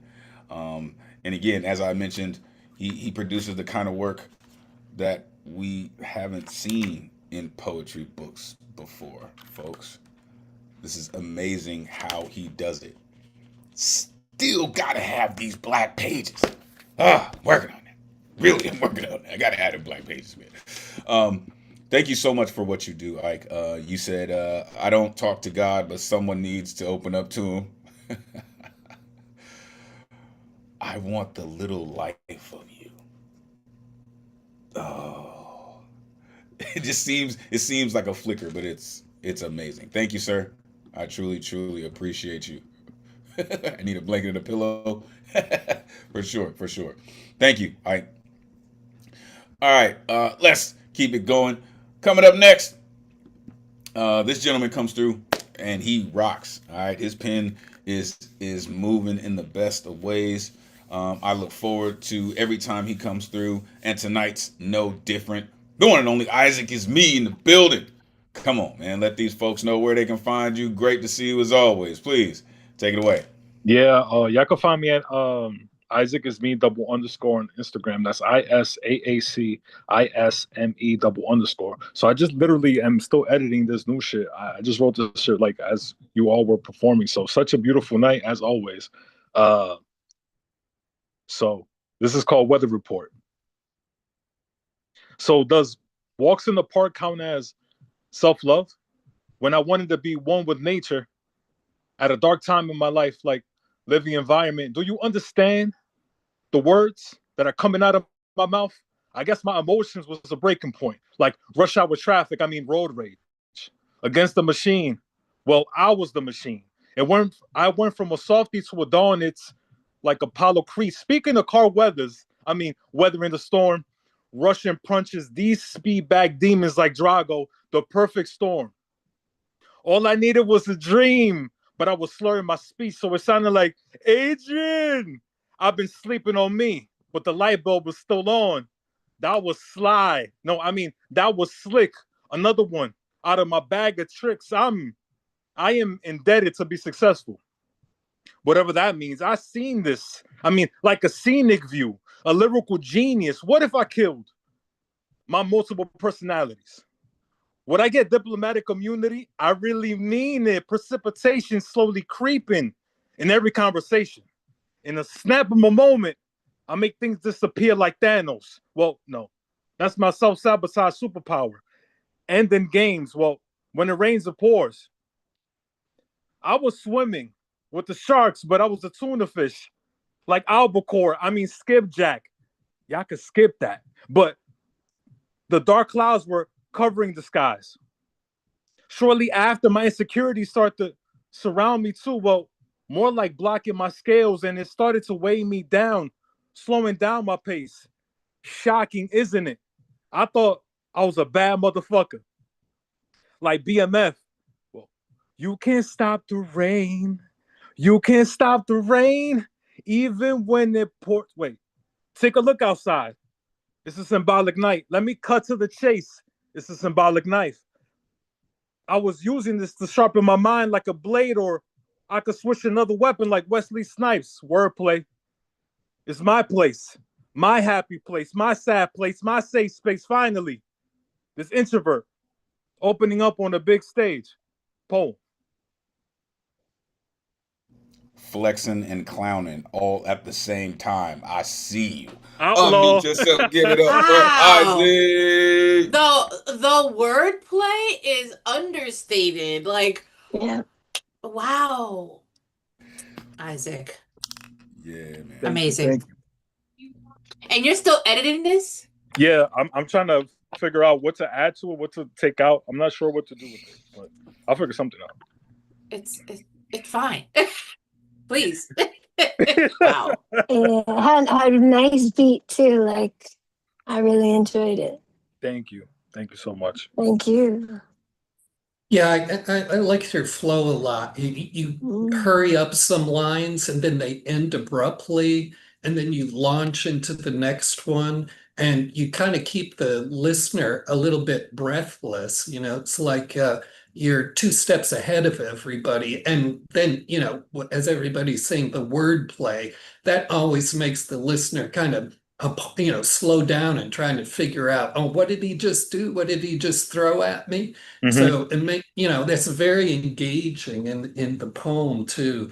And you have such these great lines like is a walk in the park self-love? What if I kill my multiple personalities? And it makes me start thinking about, well, who's Isaac talking to in this poem? Right.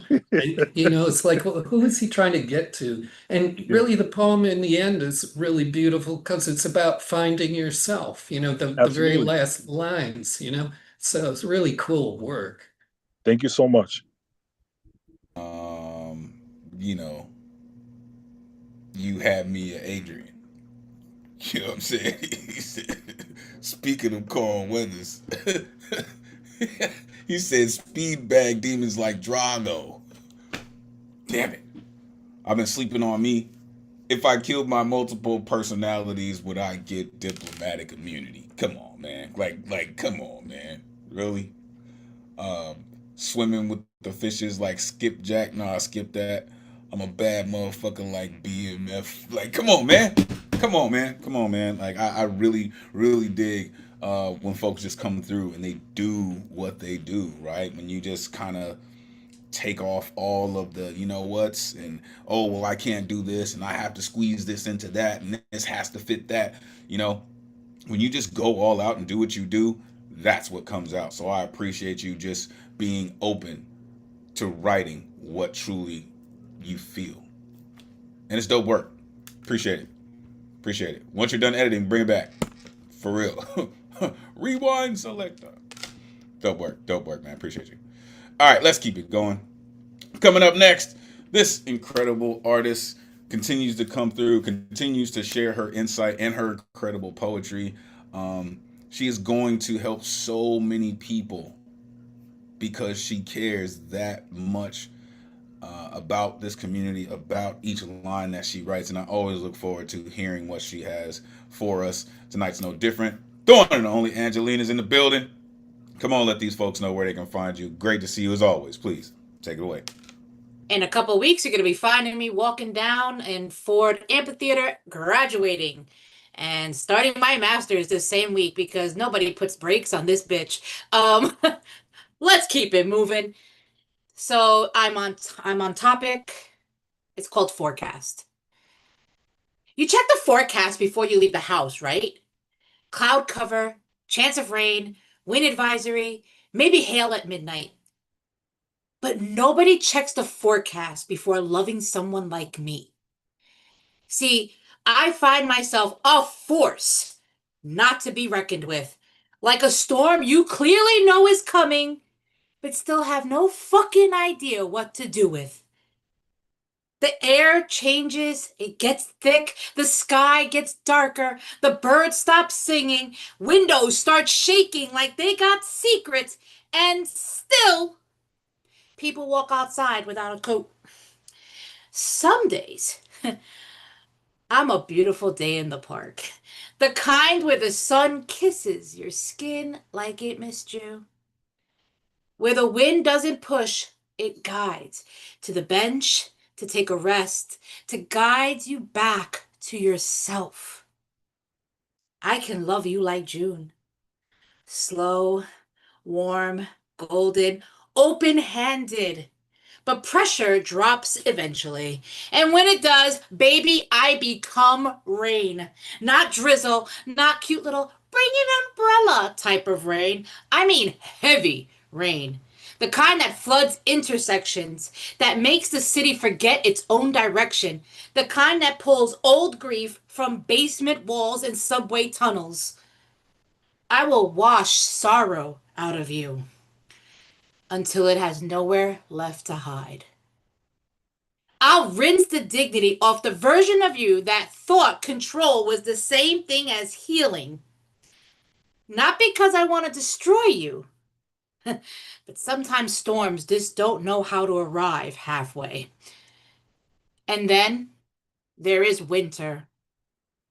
The blizzard version of me, the snowstorm version of me, the 8 feet at your door me. The you ain't leaving this house for one fucking egg or a loaf of bread until you've dealt with yourself, me. I will bury every exit you thought you had. I will cover the road back to pretending. I will make silence so loud you hear your own heartbeat asking you, why did you just keep running? People think snow is gentle because it falls quiet, but quiet things can still collapse roofs. I mean, I stopped apologizing for climates I did not create. I stopped shrinking myself into sunny day womanhood just to make people comfortable with dealing with the fucking rain. Because nature does not apologize for changing seasons. No, the forecast does not say, oops, sorry for that hurricane. It says, if you love me, really, really love me, you will learn to read the sky. Notice the humidity in my silence, the thunder behind my smile, the lightning in the way I say, I'm fine. And if you choose to stay, don't call me difficult when I become exactly what I warned you I was capable of. End.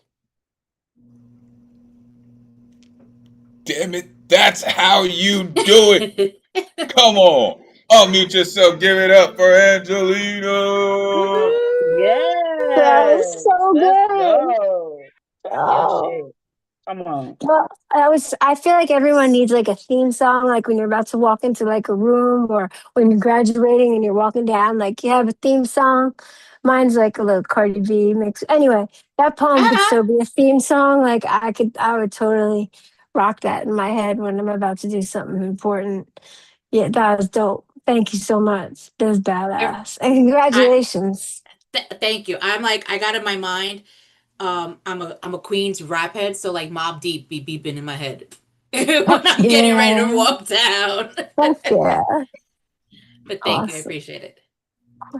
Yeah, well, so much of rap has the force of a storm or heavy weather, And I mean, this is in a sense, it's sort of a boast poem. In a sense, it comes from that zone of, that kind of genre. But it's also really a poem about self-respect and self-possession. Um, Points for the headphones, by the way. Dig those. I was just so sent off by so many of well, first of all, how you set up the phone, the phone. Nobody puts the brakes on this bitch. I mean, that's a t-shirt right there, right? Um, Sometimes storms don't know how to arrive halfway, and sometimes storms don't give a fuck if they arrive halfway. They're just going to be full force, right? So I mean, I love this poem because it's really an attitude poem, and I think uh, Elemental had a lot to say about that. But congratulations. And yeah, you really go for that masters, and the sky's the limit. I got I got the letter yesterday. I applied for early candidacy for my PhD, and I just got awarded it with a full scholarship. So Oh, well, there you go. you'll be putting a DR before that name, baby. Let's There you go. go. Jackpot. You won the lotto. Yeah, yep. Oh, okay. See what happens, right? The weather patterns just come in, and everybody just flexing, right? All this thunder is coming in the room and all that. Like, yo, that is such a light, heavy weight bar right there. It's like, oh no, I got, I'm already PhD bound. Like, come on. Like, she don't even have the bachelor's in hand yet, and she's already talking that PhD. Like, talk that talk, for real. And this poem, um, like this is my new favorite Angelina poem. This is like one of those definitive poems, um, that you print out and you put it everywhere you go. If it's at your house, if it's in your den, if it's in your office, this is that poem, right? To let people know, like, don't get mad if you come in here and it's flooding, right? Just because snow is silent don't mean it's calm. Like, I just love how you went all the way with all the weather patterns, and you just let people know, like, sometimes you're walking the park where the sun kisses your skin like it missed you. The windows start shaking like they got secrets. Nature does not apologize for changing seasons. Make sure you recognize the humidity in my silence. Oh, money. Thank you for doing what you do and sharing it with us. Amazing work. All right, let's keep it going. Coming up next, yo, this incredible artist continues to come through. I think she just comes through just to burn down whatever is left of the night. Like, she just like, oh, okay, here's a little piece of stage left. I think I'll just set it on fire for everybody. Um, because she's just that dope, honestly. Her writing style is just incredible. Delivery, the whole nine, right? If you're looking for a package, it's coming at you. The one and only Jessie Marie in the building. Come on, let these folks know where they can find you. It is great to see you as always. Please, take it away. You can find me mostly on TikTok lately. I know. Peep this 78. I'm also on Instagram, same handle. Here goes. This is not a drill. Repeat, this is not a drill. This is code red for every queer body still breathing on a planet that keeps mistaking survival for permission. All systems alert. Memory detected in the chest, pressure rising in the throat, visibility gone near childhood. Old hands attempting re-entry. Shame systems active, family sirens unstable. Church fog spreading like a verdict. Law moving in with a flag wrapped around its feet. Warning, do not approach the word queer like it's a soft rainbow. Do not reduce it to a sticker. Do not smooth it down for a bank commercial during Pride Month. Do not hear fuck and think only bed, only sweat, only mouth, only hunger. Nah, see, this is a code red fuck. Emergency broadcast fuck. Storm siren fuck. Body breach fuck. This is the sound a body makes after being turned into crime scene and still refusing to become abandoned property. Some of us got fucked by this earth before we ever learned how to want anything. Fucked by its people, fucked by its systems, fucked by hands that should have protected us, fucked by laws that studied our bodies and only punished them. So when I say I'm queer as fuck, understand the alarm. I don't mean cute, sassy, or easy. I don't mean marketable. I don't mean safe for your comfort. I mean the wound has been breached by containment. I mean the closet door came off its hinges like a rib torn from the house. I mean shame lost structural integrity. I mean the body split open and every fucking color they buried in me came screaming out. Code red, touch may arrive like thunder. The house may come from a locked room. The hallway may remember too much. The pulpit may reload its old violence, and the paperwork may ask for a version of me small enough to process. The bathroom stair may become weather, and the family table may pretend it never learned how to cut. But listen, by morning, the wound line does not close. It glows. It fractures. It opens its bright mouth and roars because queer as fuck means fucked by the world and still not owned by it. Fucked by history and still standing in the middle of the street with my whole chest ripped open. Leaking prism, leaking gold, leaking violet, leaking blood orange mercy with teeth in it. And today's sunrise is not pastel. It's not polite and it's not rainbow washed. And this is ultraviolet near the spine. Blood orange over the palms. Bruised purple around the memory, green fire in the lungs, blue flame under the tongue, and black sky splitting open with gold. Daylight with teeth, daylight with sirens, daylight that doesn't ask for the dark to understand, and daylight walking straight into the alarm saying, no, it's not shame. This is spectrum. This is body after burial. This is joy with a blade under its tongue. This is survival so bright it makes the lie look old. So because they fucked us and expected silence, they fucked us and expected manners, they fucked us and expected us to grow up grateful, look at the radar. We're still here. Still loud, still naming ourselves in colors, still queer as fuck, and it means my body is not a public apology. My love is not softened into a headline, and my pleasure is not dirty because violence got there first. My joy is not suspicious because I had to fight to feel it, and queer as fuck means I survived the hands, the house, the hallway, the pulpit, the policy, the paperwork, the bathroom, the family table, and the little death of being told to make myself easier to love. And still, I bloom rude. I bloom loud, and I bloom shattered and holy. I bloom in color, I bloom in glass, and I bloom like the wound finally found its weather. I bloom like daylight got dragged through every dark room in my body and came out screaming spectrum. Final advisory. Some light is not here to soothe you. Some light comes back to testify. Some light comes back with glitter, rage, scars, with chosen family holding the door open like heaven finally learned how to mind its business. So say it right. Queer as fuck, as in survived. Queer as fuck, as in unashamed. Queer as fuck, as in code red. As in ripped open, as in prism, as in roar, as in every color the universe hid inside the wound came pouring out and called itself daylight.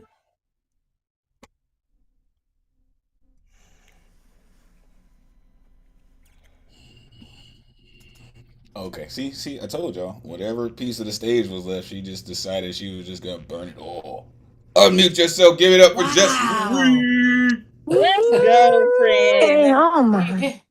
You know that sound effect that comes on when the timer goes off was like perfect timing for the end of your poem, Jesse, because it's just like, oh. Yeah, but I hate it because I'm like, no, I want more. I want more. I was just like, damn, like, and then you just look at it like, whatever. That's exactly how I thought that poem should sound when you sent it to me, Jess. I'm excited that I got to hear it. That was amazing, like you are, as always, my friend. It was I everything. bloom rude. I Oh, bloom rude. That's the t-shirt of the night, I think. I queer poets virtually invented this type of poem, the warning label poem, right? Watch out. We're here, we're queer, get out of our way. And you're so full of the energy. And again, you bring the confrontation, the provocation, the challenge to the listener. This is not you know who you're targeting with this poem and deliberately being not easy to listen to. And that's the kind of thing I just really admire. And every time I hear that kind of fire in a poem, it just motivates me all over again. pleasure not dirty because violence got there first. Like, holy shit. Thank you. Thank you. Thank you. So there are times when poets just say, I don't really care how you feel about this work, but you gon' get it. And that's what this poem sounds like. You go get this work. In every bar that you got in here. Do not approach the word queer like it's a soft rainbow.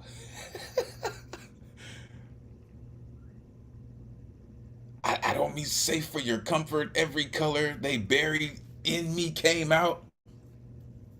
Fucked by the world and still not owned by it. This is Spectrum. Joy with a blade under its tongue. My body is not a public apology. Like the wound finally found its weather. Some light comes back to testify. Like heaven finally learned to mind its business. Okay. Okay. Nah, I see. Okay. Okay. I love it. Like y'all just come through to absolutely flex. Thank you, Jesse, for doing what you do. Appreciate you for continuing to come through and just setting it on fire, man. For real. Appreciate you.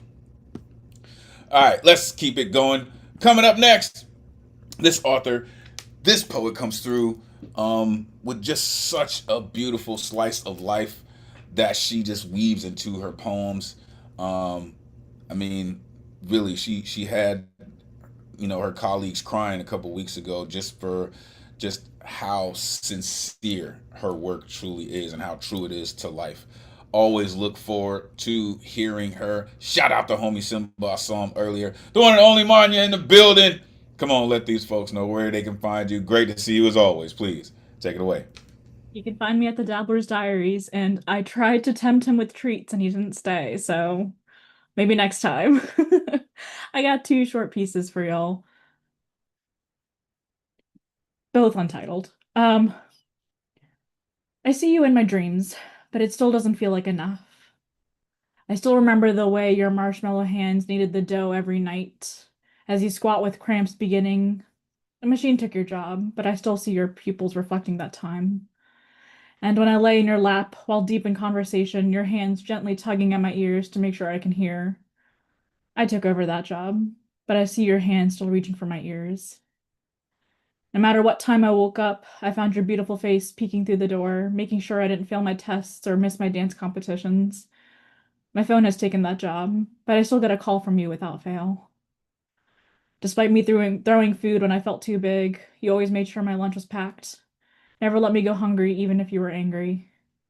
My kitchen has taken that job, but rotis made by your steady hands are way better than any other rotis made. You taught me that love is unconditional. Love is like the calluses on our hand. It may be painful, but it makes us stronger. Your job may be gone, but you're still my mother. If my hands end up like yours, I know I would have made it. Happy Mother's Day to all the mothers. Second piece. August 27th, 2025. If I died that day, I would have never been able to brush my teeth again. The decay starting in my soul, exposing itself in my mouth. If I died that day, I would have never been able to crochet one more stitch, the knots of my neurons never firing again. If I died that day, I would have never been able to meet the poetry community. Words inscribed in my bones only to expose the lies I live. The kiss of death biting the skin off my lips, leaving them soft but exposed. If I died that day, I would have never experienced a true love's kiss again. The kind of love that asks why it couldn't be enough to hold on to. I don't know why it wasn't enough. The shadows of buildings raising above where the sun pecks my eyes. I forgot what the sun felt like dancing on my skin. If I died that day, I would have never been able to conduct a symphony of laughs that eased the ache in my cheeks. I don't know why I couldn't laugh anymore. The demons of my past surrounding me, obscuring the future that chose me. If I died that day, I would have never been able to blink, wipe away the tears that form on my day of death. I've had many days of death, but I'm still swaying. Until the final death, I'll keep fighting. Thank you. So grounding, bro. Unmute yourself. Give it up for Manya. Every I agree. time you do a poem, it just like it draws you in. Like Yes. it's just Yeah. something captivating about Yes. you. And no matter what you're talking about, like I just want to like hear like where you're gonna go with it. Like I'm never like that captivated usually, but even though you're talking like pretty much in like an even tone, it's just something about the way your voice goes that I just want to like lean in and hear everything you have to say. It was beautiful. It was It was beautiful. definitely, it's like that almost like a beat. One, I appreciate the mom poem. As a mom, I really appreciate hearing other people talking about that beautiful, like it can sometimes be a not beautiful relationship, but the way you conveyed it. And the second poem, if you would have died that day, we wouldn't have been graced with your words. So just like you have this community, we have you. So thank you. Yeah, the mom poem for me personally, just mom, and then that like I recently found like I should probably publish all of my suicide notes and followed by like the hospital stays, but a mother who the guilt but it's just so weird because I just found them yesterday and I was thinking like each however many years what I would have missed and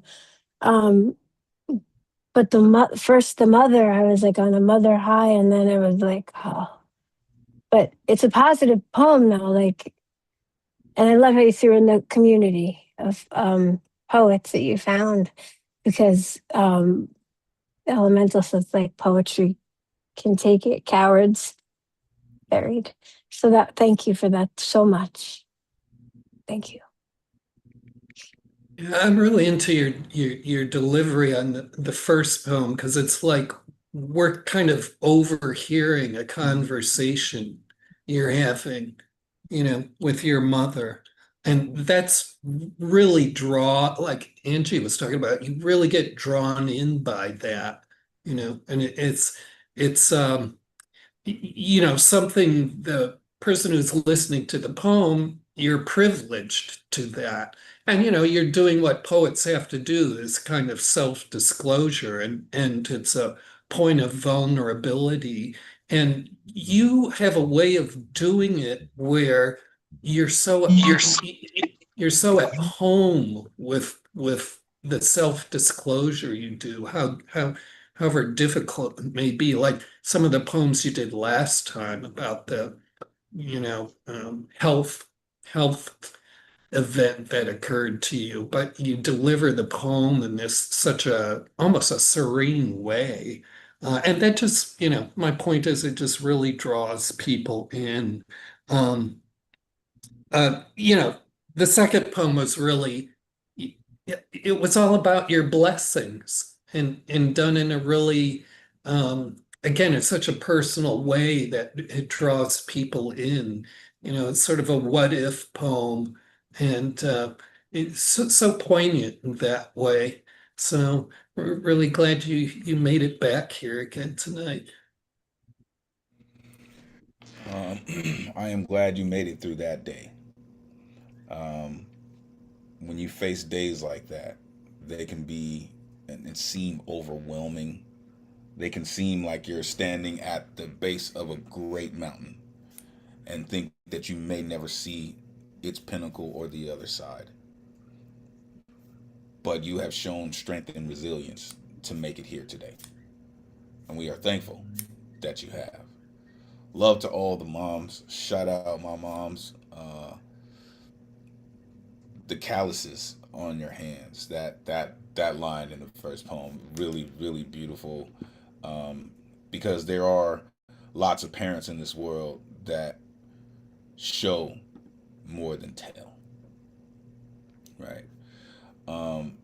And the second poem, it's kind of like an I wish poem for me, right? It's like, oh, I wish I would have, if I had only. But when you come and you spit a poem like this, it just kind of puts everyone in the mind state, kind of like Dre was saying, oh, I found these letters to myself from a darker time.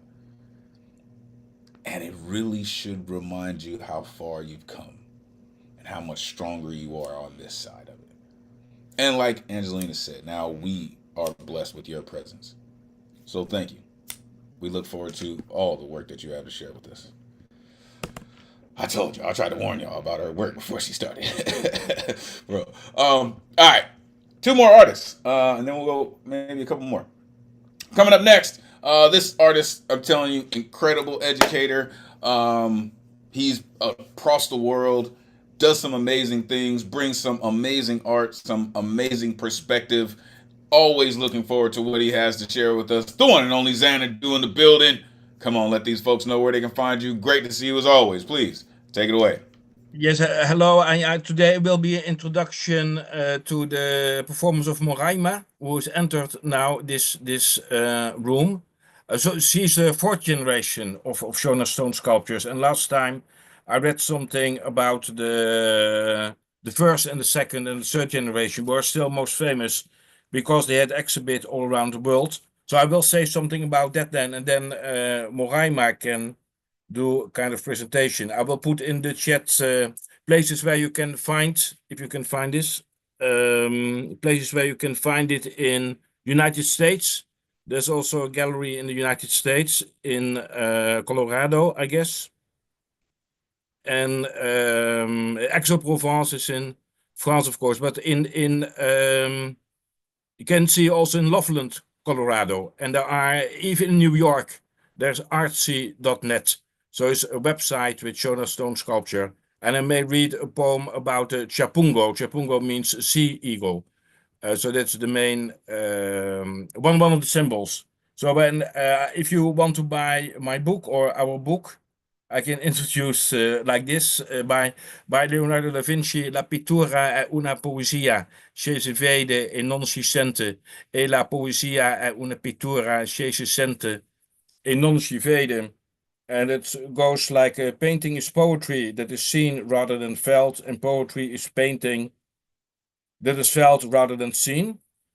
So the ekphrasis, are you interested in a collection of poetical portrayals of art, ekphrasis, including images of portrait arts of Shona stone sculpture as from Harare and Bulawayo, Zimbabwe, after performances for Spoken Worlds Paris Online. And so the 13 sculptures that are represented in this collection are, for instance, Shamutsa. Okay, I have already read them last time. Are Shamutsa, Mukundi, Masaya, Jeche, Mateta, Takabira. Takabira, for instance, is the 1st generation. And he also is represented in British Museum, London. Okay, then I will read the poem for today, Chapungo.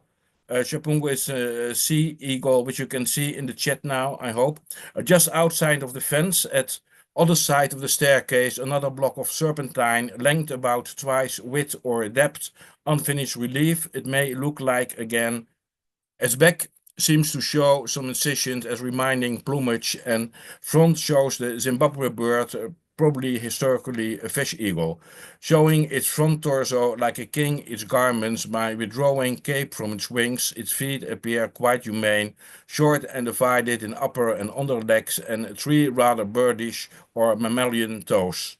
Head turning aside to its left, featuring a giant but short snail and googling eyes looking up and forward simultaneously, possibly telling relation to Mwari as well as future to Shona people until today, when it marks the entrance of the Corbusian, Montgomery and Oldfield National Gallery of Zimbabwe. Presented to the London Kew Gardens in 2000, the title may translate into medieval falconry updated by a modern sea or fish, battler or acrobat eagle, amazingly diving, tumbling, and rolling in full flight. So it's a portrayal of John Takabira, 1988, Shapungo, Springstone, the National Gallery of Zimbabwe. And I hope Moraima can read a poem now about the fourth generation. This is actually the first or the second generation, which you can see in the National Gallery of Harare. Thank you so much. Oh, yo, such an educator for real. Unmute yourself. Give it up for Xanadu. This is wow. So this is a booklet. Yeah, maybe which you can. It's not in the United States; it's only in Europe. But if you send a message, then I can send it to you. Wow. But Moraima can do a presentation now. We will definitely get to her once we get Mr. Tesme. Okay. We will definitely get to her. We will definitely make time for Mhm. her. Okay. Listen, it's just amazing work what you do, sir, for making sure that the world understands what's happening and paying homage and respect to the cultures that have helped to shape where we are now and those things that have inspired us. So thank you truly for coming through and sharing such incredible work with us. All right, closing out the guarantee list this evening. Please prepare yourself. This gentleman is just absolutely amazing. I've known him for years now, and he always raises the IQ in every room that he steps into. Make sure you plug into his Substack. He is absolutely amazing at what he does. The one and only Mr. Teza Somog is in the building. Come on, Mr. Tez, let these folks know where they can find you. It's always great to see you, sir. Please take it away. All right, I dropped it on the chat, and I'm going to read from a new novel I have titled Xin Chao Ching Gao. Xin Chao means hello in Vietnamese, and Ching Gao means you know what that means in Spanish. This is chapter 1, Misnaming. Before dawn, the canal was pure transit, earthen run, salt bush, berm, a hydraulic bypass current built so it wouldn't have to process what it was drowning. The water moved without looking alive enough to count as river and without looking dead enough to ignore. Flat gray, alkali gray, button willow black, Inyo kern gray. Ray killed the engine and sat with the truck ticking itself quiet. No siren, no flood, no spectacle. Just one sheriff unit ahead with the amber bar turning slow and the morning gathering itself behind the berm. Kern liked its damage early, before the field buses, before burrito lines, the traffic, the school traffic, before witness. He stepped out into the wet cement, diesel, vegetable bitterness, the old breath the canal dragged along its edges. The deputy already there nodded once and looked away, which was how men made room for a body without calling it respect. Down there, the deputy said. Ray followed the flashlight beam down the slope. The boy lay on the narrow shelf between the incline and the waterline as if somebody had set him down and checked the placement after. Not dump, not rolled, place. One arm folded under him, wrong. One hand open, partly away, shoes still on, shirt dragged up enough to show a strip of stomach gone waxy in the cold. Ray crouched. Young, 17 maybe, 20 at the outside, not field old, not ditch old, not yet worn broad enough for the categories waiting above him. The first thing he noticed was the hair, not fresh, but kept. Tight faded sides, the line at the temple still holding under the damp, top comb back with enough tres flores to carry a shine even farther, even after canal mist. The flannel button high, but not like church, more like neighborhood, more like somebody had learned to wear belonging before he had learned how much it cost. He touched 2 fingers to the flannel near the shoulder seam, damp, grit, stiffness already beginning. The cuff smelled faintly of brute and canal water. At the hairline, the sweet powder trace of clippers still clung. Seen recently, cut recently, claimed recently.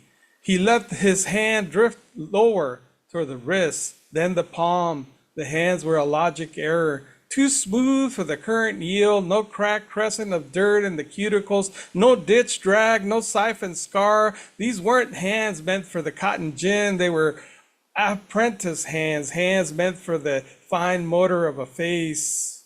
Barber's hands, apprentice hands, hands meant for a face. No wallet, the deputy said. Ray did not look up. Anybody pull him? No. Good.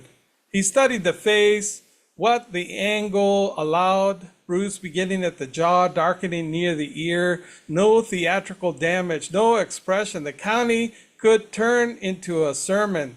The rest of the violence, quieter than that. Elsewhere, violence, contained violence, violence already trying to become paperwork. He looked at the waterline, no drag marks, no scramble above him, no spray placed.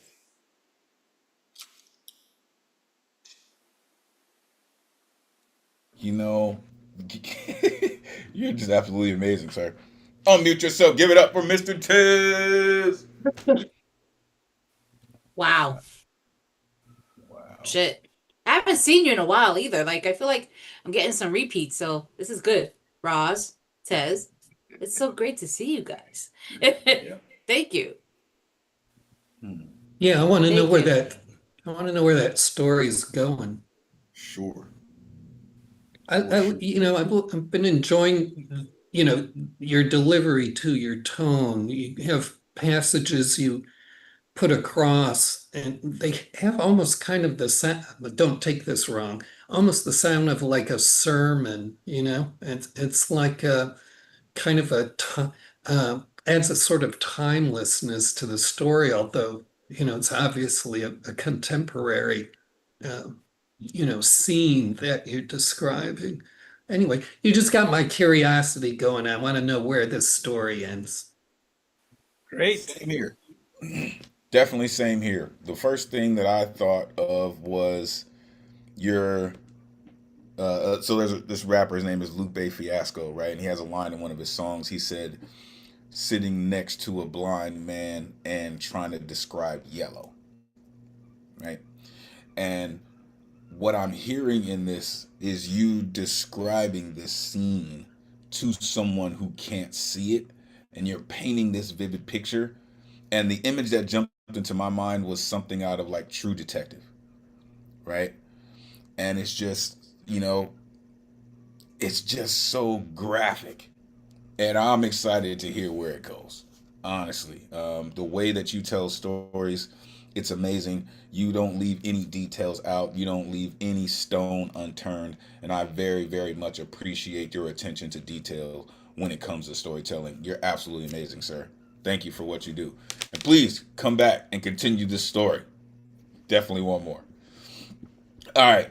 Amazing work this evening, folks. We have 3 folks on the good luck round. And then I'll let y'all get out of here. All right. So, as Xanadu was mentioning, we have a new voice in the room who is going to enlighten us, right? He mentioned 4th generation. They are going to enlighten us about culture and past, present, and I'm sure the future. So, Morema, welcome. Please let the world know where we can find you. And please Take it away. Welcome to the greatest community in the world. Hi everyone, my name is Moraima. I'm an interdisciplinary artist. I'm working in Zimbabwe. I'm a Zimbabwean. I do painting. I teach art. So I met Janandu whilst he was researching about stone sculpture in Zimbabwe, and I felt in love with the work that he was doing, and we have been in touch since. So I contributed to the book Kuwezwa Kwamatombo Kwevashona with a supplement poem, which I'm going to read tonight.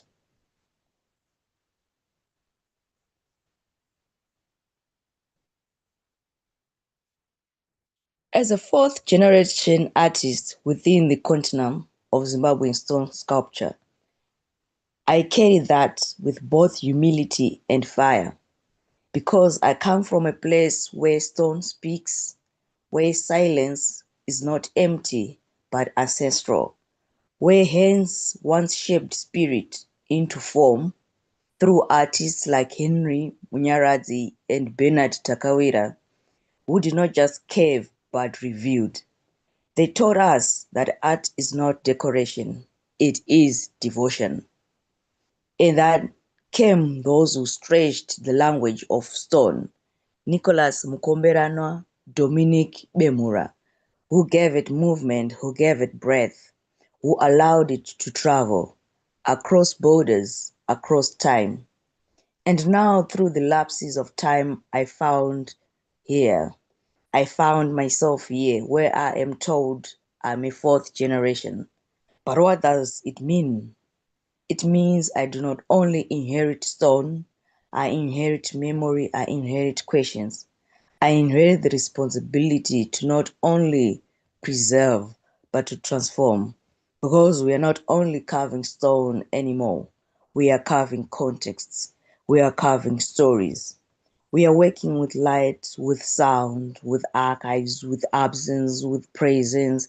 We are artists who exist between worlds rooted in ancestry, but speaking in images, in installation, in digital echoes that travel further than stone ever could. So for us, rebirth is not return, it is reimagining. It is asking, how does the spirit of stone live in a photograph? How does a lineage live in a medium? How do we remain faithful without remaining still? Because the fourth generation is not here to replace, it is here to respond, to sit in conversation with those who came before us, not in limitation, but in evolution, not in imitation, but in evolution. And yet, you really want to understand this rebirth. You walk the spaces where stone is being carved under the open skies. You feel the dust settle on your skin as stories are shaped in real time. You must stand where the gallery is not just a room but a landscape, where places like Chapungu Tengenenge are not just sculpture parks but living archives of becoming.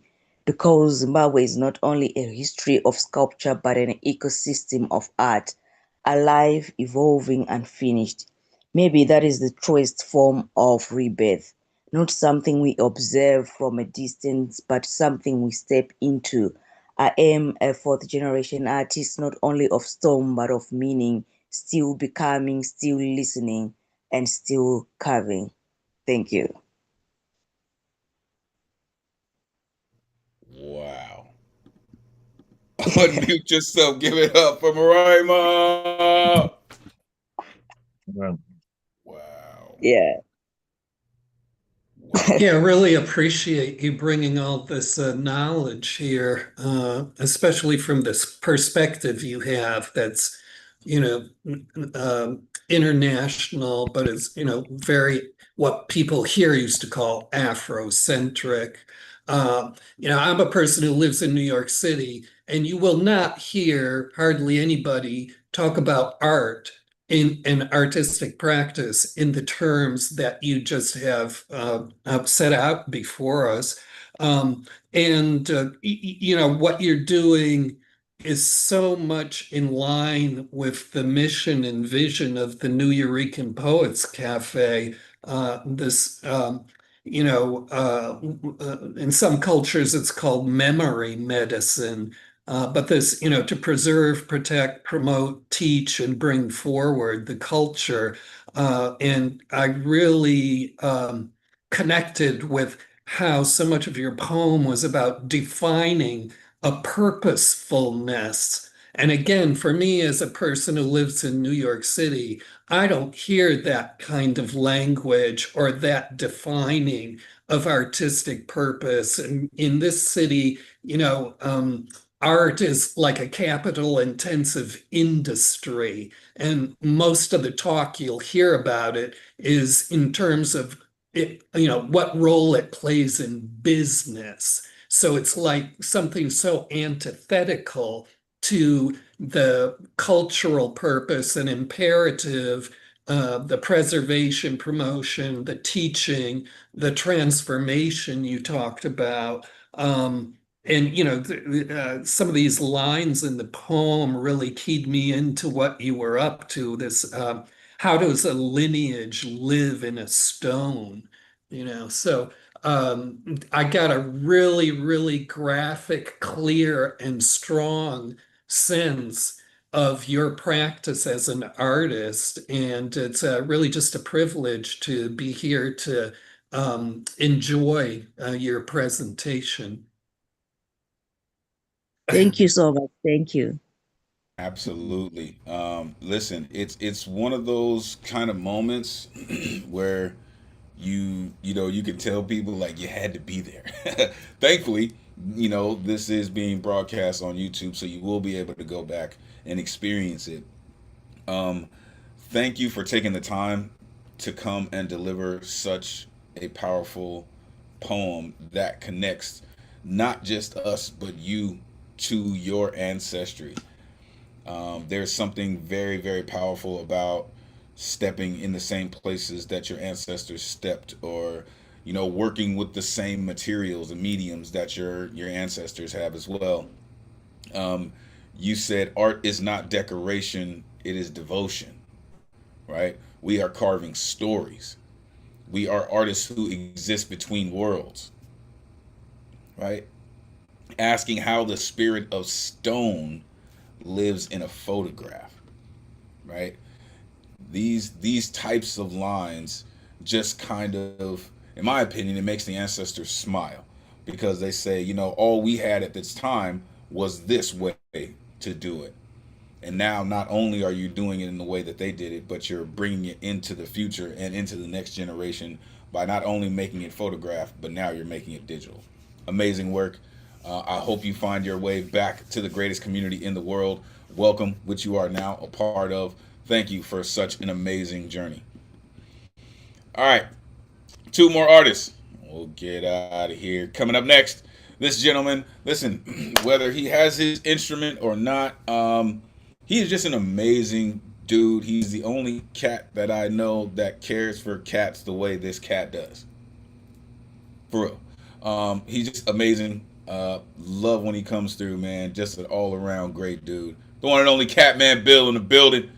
Come on, Catman. Let these folks know where they can find you. Great to see you as always. Please, take it away. Thank you, Elemental. I wish you could open this up to be more interactive. I don't really have anything prepared tonight. I just wanted to express my experiences going to Barrio BX the other day for the comedy that was hosted by La Bruja, and it was it was wonderful. I was totally out of my environment. Didn't realize how far it was from Manhattan, my familiar grounds, but it was interesting, and I don't know. I guess she does it once a month, but I just wanted to say, yeah, I enjoyed it. There were some pretty good comedians that were on that night. Do you know anything about that? I did hear about you being in that venue. I'm not sure if it's going to be a regular event, but I did hear that it was pretty amazing, and it was really great for the folks that I've heard from. That it was really great to see you and hear your work. Sure. Yeah. It was I probably and I did my usual dirty stuff. I think that I transgressed a little bit because I had a methodology to talk about my the boomer generation, and I segued into immigrants, and with the punchline was that my own immigrating grandparents should have stayed in Europe where they belonged, so that I would have been European. But I think leading up to it, I don't know if I made people feel ill at ease or not, because I think a lot of the audience may have been immigrants themselves. And that was one portion that I sort of regret afterwards. But so be it. It was, I think comedy, similar to poetry, should be something that brings about some sort of emotional response, right? If you don't receive that emotional response, whether it's hatred, love, respect, laughter, joy, you're doing something wrong, right? So if you went up there and you made people uncomfortable, great. That means you did a great job. That means you did exactly what you were supposed to do at that time. okay. All right, I'll accept it. I mean, listen, it's you can get up on stage, any stage, and do something, and people start walking out, right? Or people start hissing and booing or throwing things, right? And if none of those things happen, they let you finish your work. Well, I did tell So that them means that there was something. being the only gringo in the room, that I was prepared to jump out of that open window and run all the way to Grand Central if I had to get out of harm's way. I think I got a few laughs on that one. So Listen, it's such a slippery slope. Please, y'all, unmute yourself. Give it up for Cat Man. Boo! Woo! Hey, Cat Man, you have to try stuff, and yeah, it always pays to try and be aware of the audience, as creatures of the stage say, to be able to read the room. But it's not always possible to do. And I always just think it's a really important thing to do, to go to an audience that you know, don't have access to. It's just completely new scene to you. And you get some perspective, and you're always going to walk away having learned stuff for sure. And I think it helps. It just raises your awareness and increases your sensitivity to the ranges of audiences you might find yourself standing in front of. And we all sense there's a very big difference between doing something in a Zoom room and doing it in front of a live audience. If you piss somebody off in a Zoom room, they're just going to leave. If you piss somebody off in a live audience, you're going to hear from them. They're going to heckle you, or there's going to be that immediate response, and you just can't replace that. It's a priceless asset in learning experience. So take it from me. I'm a white person who was welcomed into the New Eurekan Poets Cafe, when it reopened.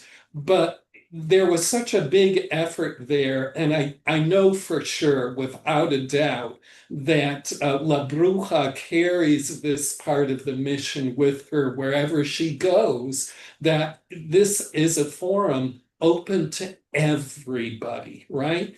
And you can read Allen Ginsberg's quote on the landing page of the cafe. He found it to be one of the most integrated places on earth. And so I don't think you should feel too self-conscious, and it's okay to make mistakes, if you go a little bit over the edge, and that's just part of the learning experience. agree. Thank you. Indeed. You're right, Jedi Master. If you do something on Zoom, someone could just log off. You talk that talk in in the room, in a space, somebody might be waiting for you on the block. You know what I mean? They might be right outside the door, like, oh, so you got jokes, right? Like you said, reading the room is also a skill, right? Just as poets, we go in to perform, you have to, know which ones are going to land with the audience that are there. So it's not an easy thing. I think that's why you have to have such a wide range of art, whether it's poems or jokes, you have to have a wide range of them, um, to ensure that, hey, I know I got this set for these people. It's almost like on different coasts, right? If you're a DJ, you play certain music on the East Coast, you play certain music down South, you play certain music on the West Coast. Jokes can be the exact same. Just got to be prepared whichever way.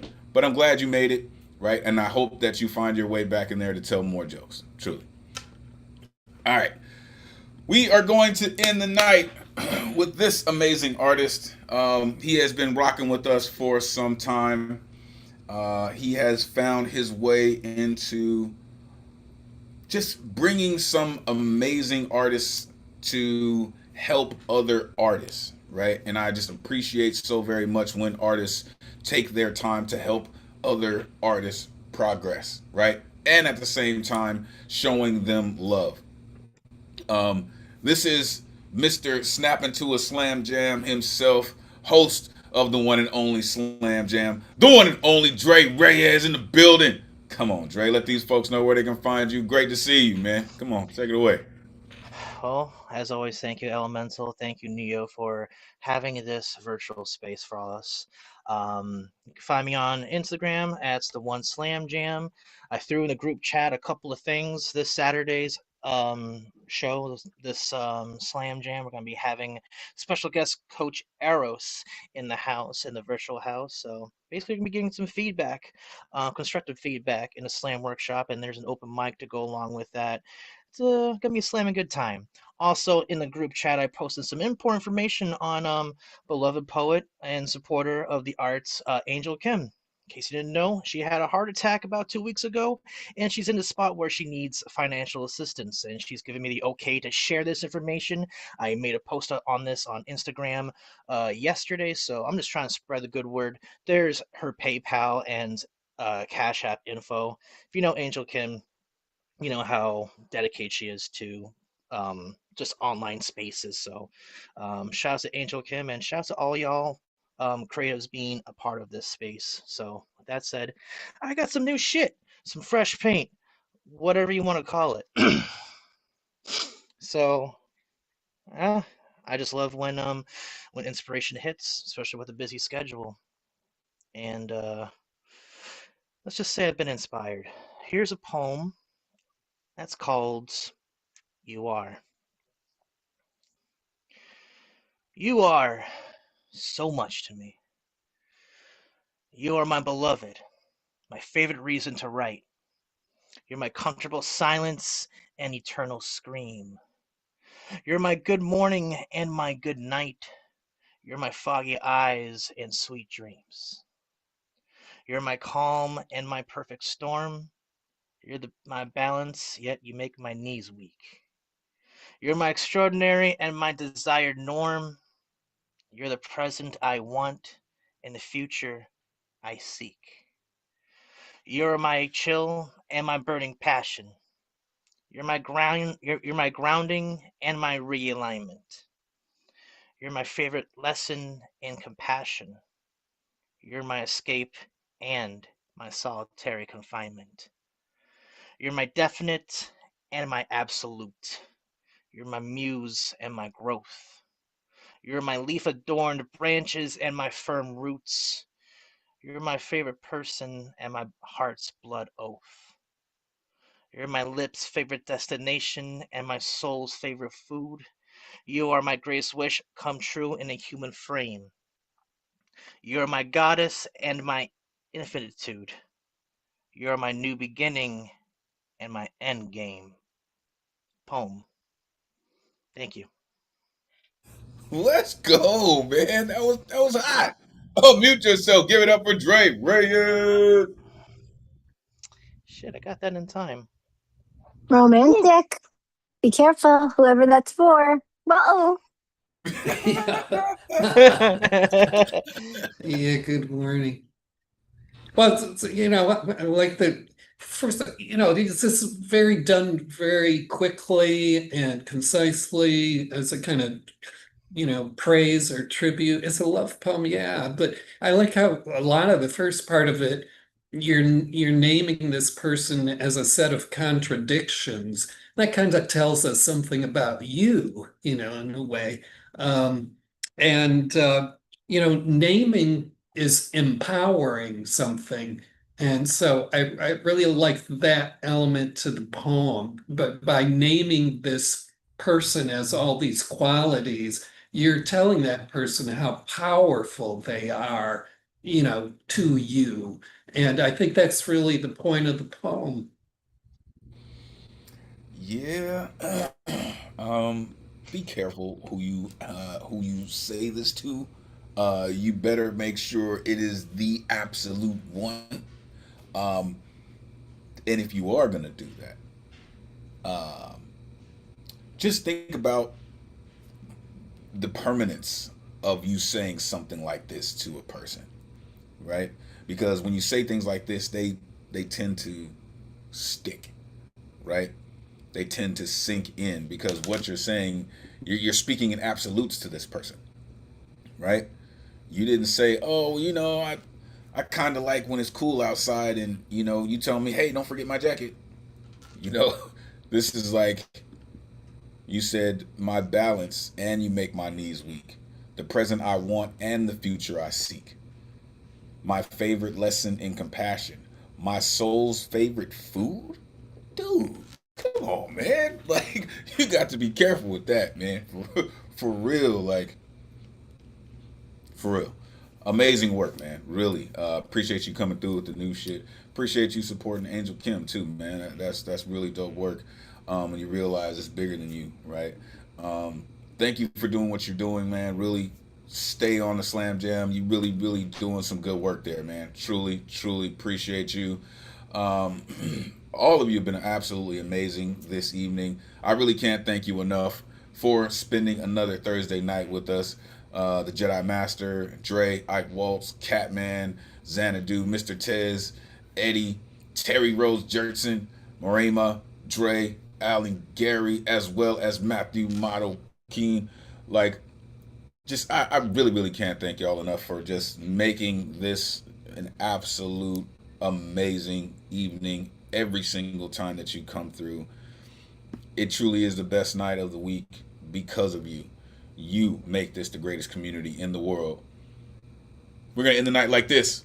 Until we meet again, may this energy we conjured this evening supercharge the rest of your week. Take this power, inspire others, energize creativity as we all hope to do through the spirit of Miguel Agarin. Your voice is appreciated, necessary, and always valuable in this space. Thank you for sharing it with us. Never forget, cowards get buried here, and we reclaim our strength through our fearlessness. On behalf of the greatest community in the world, it has truly been a pleasure spending Thursday night with y'all. Till next week, peace.